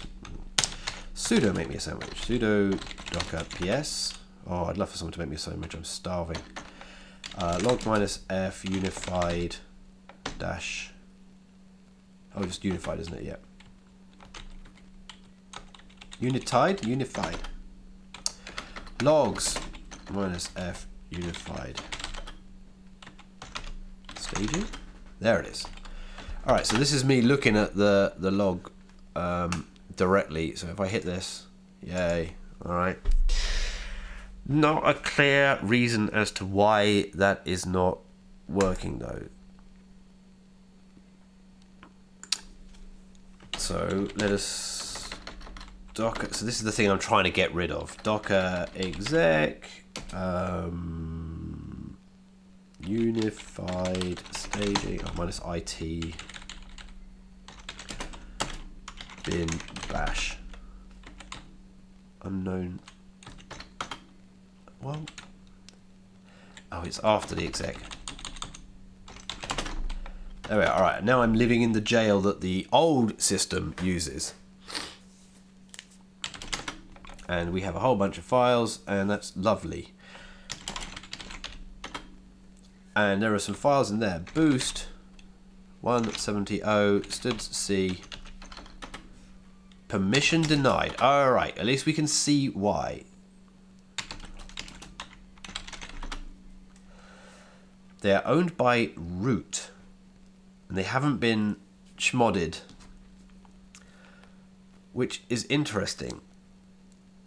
Do you not think? This is not an issue in beta. No, I don't. At least I don't believe. Well, no, it definitely isn't, because both production and beta were running the file that we were compiling without problem.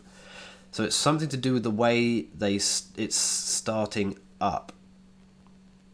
Now we know there's a sort of a magical thing that goes on when the node starts that does an rsync, and the rsync may still be running.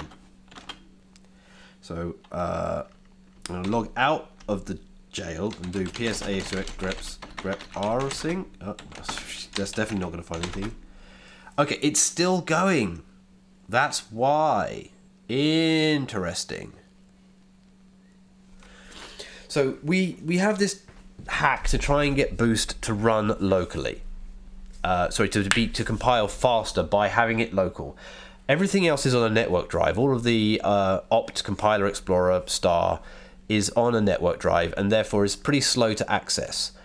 One of our workarounds here is to point the compiler at the at a local drive, this /celibs that you're seeing it, and what we do is we rsync the files from the compiler explorer, and you can see that as part of the rsync command here, it's got the chown ubuntu. So eventually that will complete. Not opt, I mean celibs. Celibs, come on. Yeah, so we can see now that Boost 168 is ready now. So eventually it'll get there, but that's a really, really interesting thing, and it's probably going to be an issue on all of the sites. So I'm going to file an issue for that.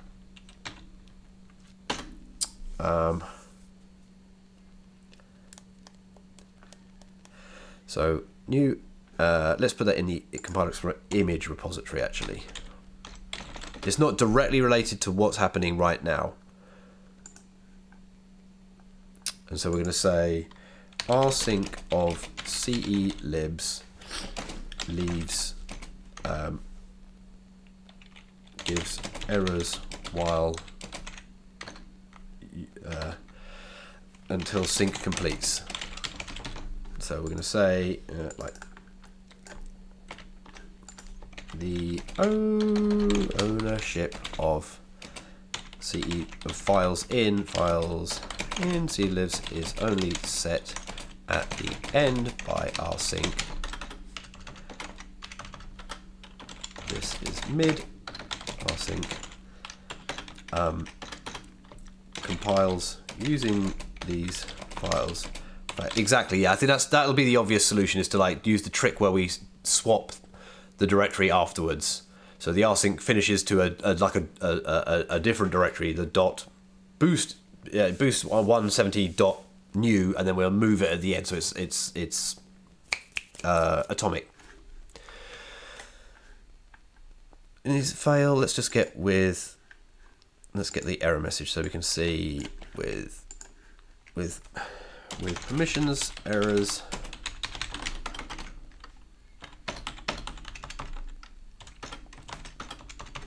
And then I'll note your thing. Maybe rsync to a temp boost 170 temp and move when complete to atomically make available. I mean, like, we've probably spent more time writing that up than it would take to actually fix it now. I've said it out there, but it's still good hygiene. We're nearly there. We're nearly there with Boost 170. Once Boost 170 is there, we know that we need to play around with the staging environment a little bit. So this is staging. We can see the horrible pink logo that you amusingly saw me draw a couple of days ago. Rust works. Pascal works. OCaml works. Zig works. I mean, this is hardly an ideal. You know, all of these appear to be working. So I'm happy. I'm happy that the staging environment is not totally broken. And now we'll wait for this to finish syncing. Once it's synced, we'll be able to do the test that that was suggested by DBZ, Dragon Ball Z person. Thank you. To do a comparison side by side. And then I've got all the information I need. And then I think I'm going to take a rain check and stop there, because this has now been 3 hours and 10 minutes of me talking to myself. Which is more than enough for any human. I'm out of tea for the second time. I've got water here and I need a wee. But all is good. Come on! See, the amount of... This is probably... I also just know why the heck these are so large. You know, du minus sh. Oh, yes. Okay, yes. Stupid thing. Like 140 meg. It's header files, right? What is going on there? Oh, hi. Hi, Balnian. I'm sorry that we're getting near the end now. I was just saying that I've got a few things to finish up. I imagine the way things are going, probably 20 minutes more content, but that will then be 3.5 hours of me talking, and I need to stop. But I may pick it up again in the afternoon. I mean, it's the afternoon now. Oh, actually, crikey, I've got the kids coming home in a bit. Oh, so this will probably be the end of today's streaming once I get to the end of it. But welcome. I want to know what the heck's going on inside that boost. Why is it so big? Boost. Where it? Right, M. Fusion. Oh, and Phoenix, of course. Oh, hi, Cat. No, Cat's just joined in. There are some giant pre-processed files in both of these places. But megabytes. I mean, like, let's just go and find out what the heck is inside Fusion. Let's do the same trick here. Star. Rep M. Container. This is poor man's find where it is. Vector. What is going? Oh, you see? This is the old school thing. So there's vector.h. And then we look at vector 10. It's been like pre-processed. Oh no, is that true? Let's just have a look. Oh, I apologize. That's not true at all. It's in the detail directory. CPP03. Pre-processed. I think we're about to find it. There we go. So this is where the limitations of old C++ meant that rather than using templates and variadic nonsense, the code has to be auto-generated. So there's like hundreds of kilobytes worth of just nonsense that we don't really need. So anyway, all right, that was just me sating my curiosity as to why Boost was quite so large. And more importantly, it's finished. Hurrah. So we have staging and we have beta. And I will take this. We're going to undo that back to... Oh my word, look at all these different undos. To boost asio.h, which is just like a test from before. So this should now work. Oh. Oh, it hasn't finished chmodding yet. I guess I should have checked the process list first of all. psaox grep rsync. Holy moly. It's still going. Come on. Oh.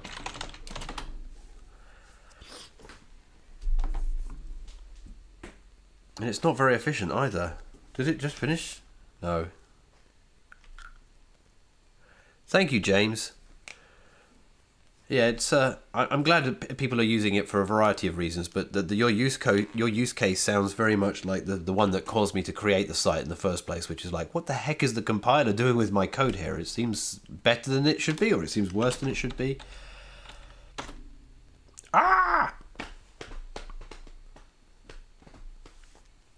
Let's just hope we get near enough there. I mean, this is obviously still not a fair test, because if that rsync is still going, then a lot of the I/O performance of the machine. All right, well, now we can compare like with like ish, give or take the I/O. So we're going to steal that. We're going to go back to C++ over here. Steal him and put that. Oh, let's do it this way. You need to be in the beta site. Well, we know how long the beta site takes because I've got them written down here from before, and unless something crazy has happened, it should be the same. So let's just make sure it's in the same ballpark as before. Oh golly, that took a long time. But that was more, I think, actually network bandwidth, because if you can see, it generates quite a lot of code. All right, so 6020 is well. Sorry, 6283 is well within the boundaries we had before. So we're going to go over into the staging environment and see what kind of times we get out of this. I'm going to write these down. We're going to do 5 samples, ignoring the first one. 4545. Okay, that's the first one. Ignoring that one. 4390. This is performance checking whether or not the changes I've made to beta are actually improved or worsened the performance of the compiler. Now it's running in a locked down, jailed environment as opposed to just inside a Docker container. 4342. So this is pretty consistently 4,000 and change, which is what we were getting inside Firejail. So I think we can assume 4314. Bye, Jip. Thank you for stopping by.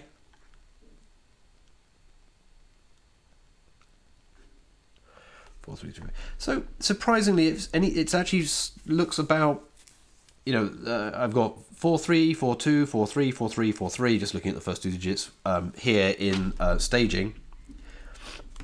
On the Firejail site, we were getting 41394040. So although when we compile an almost empty file side by side, the Firejail was twice as slow, so it's like 400 milliseconds instead of 200 milliseconds. Now we're doing some giant processing here.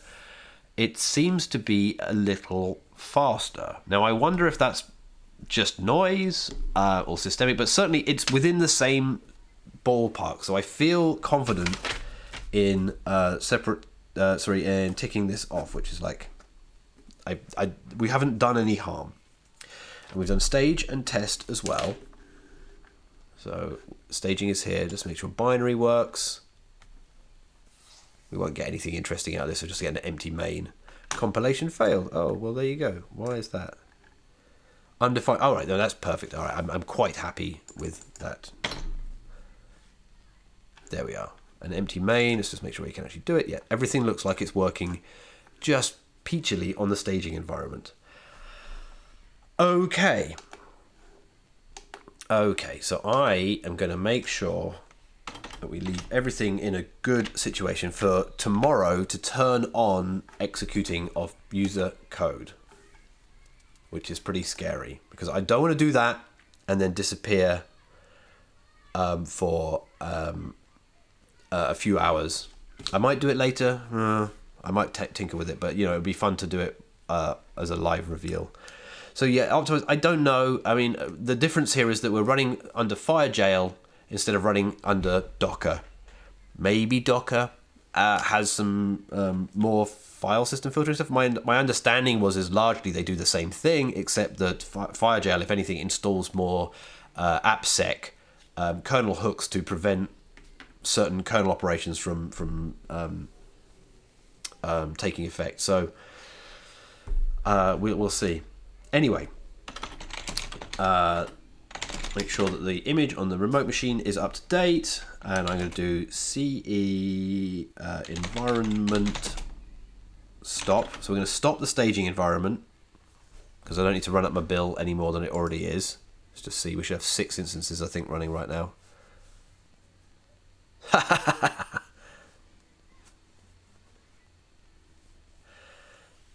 Yeah, there's some interesting theories there in the chat about what might be making things go faster or not.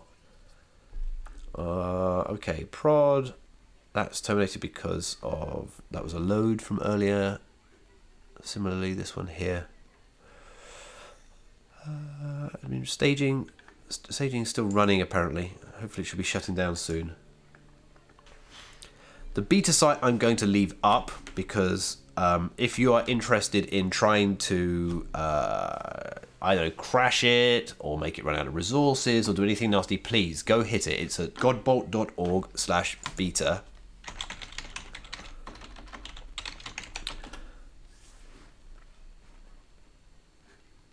And, you know, to give you some ideas if you're interested in like stuff, you know, like including etc. password, gives you the password file, which is of little to no value because, you know, you can see some lines of it here and there are cleverer ways of getting the whole thing out because you can do -E over here, which just says, hey, show me the output. There we go. So there's the password file on my remote machine. So, you know, good luck with that. Knock yourself out. There shouldn't be anything like group. There shouldn't be anything like shadow. You know, there's proc CPU info. We can go and have a look at that. No assembly generated. That's interesting. It's an empty file, is it?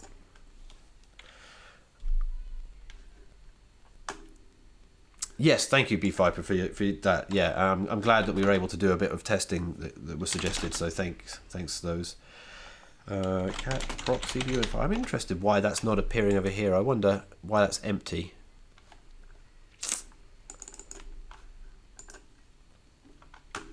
Interesting. And stop eating my. What else we got in proc? You know, we've got IOMEM. So hopefully should. It's fascinating. I wonder if those are just empty files or whether they are actually something useful, because I'm intrigued as to why I'm not seeing anything come out of that.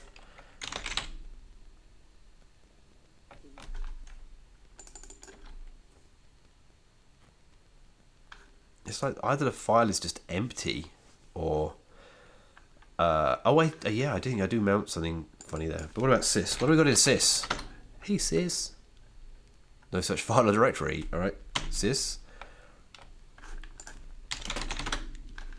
Sys. Alright, what do we got? Something I know. Sys, kernel, transparent huge page, enabled. There we go. Let's see if we can get that file.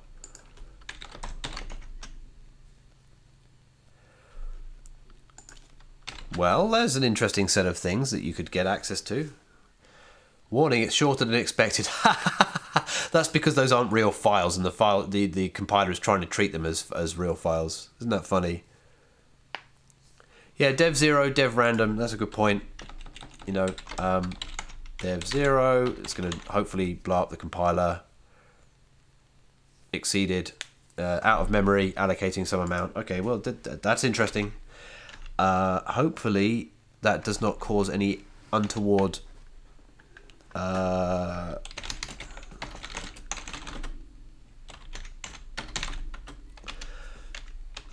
problems on the node itself. And I've closed all of my monitoring, so let's bring the monitoring stuff back up again briefly. And that will be at paper trail.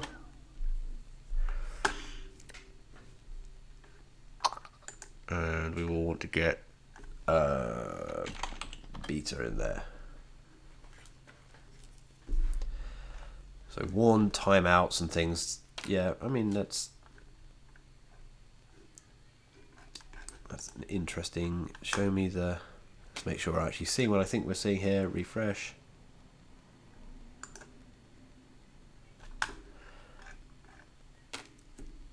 Oh, it is still running, but I'm not seeing. Oh, there are my 2 posts there from me. I think that's my IP, or my IP range, I should say. So dev random's another one I think you suggested there.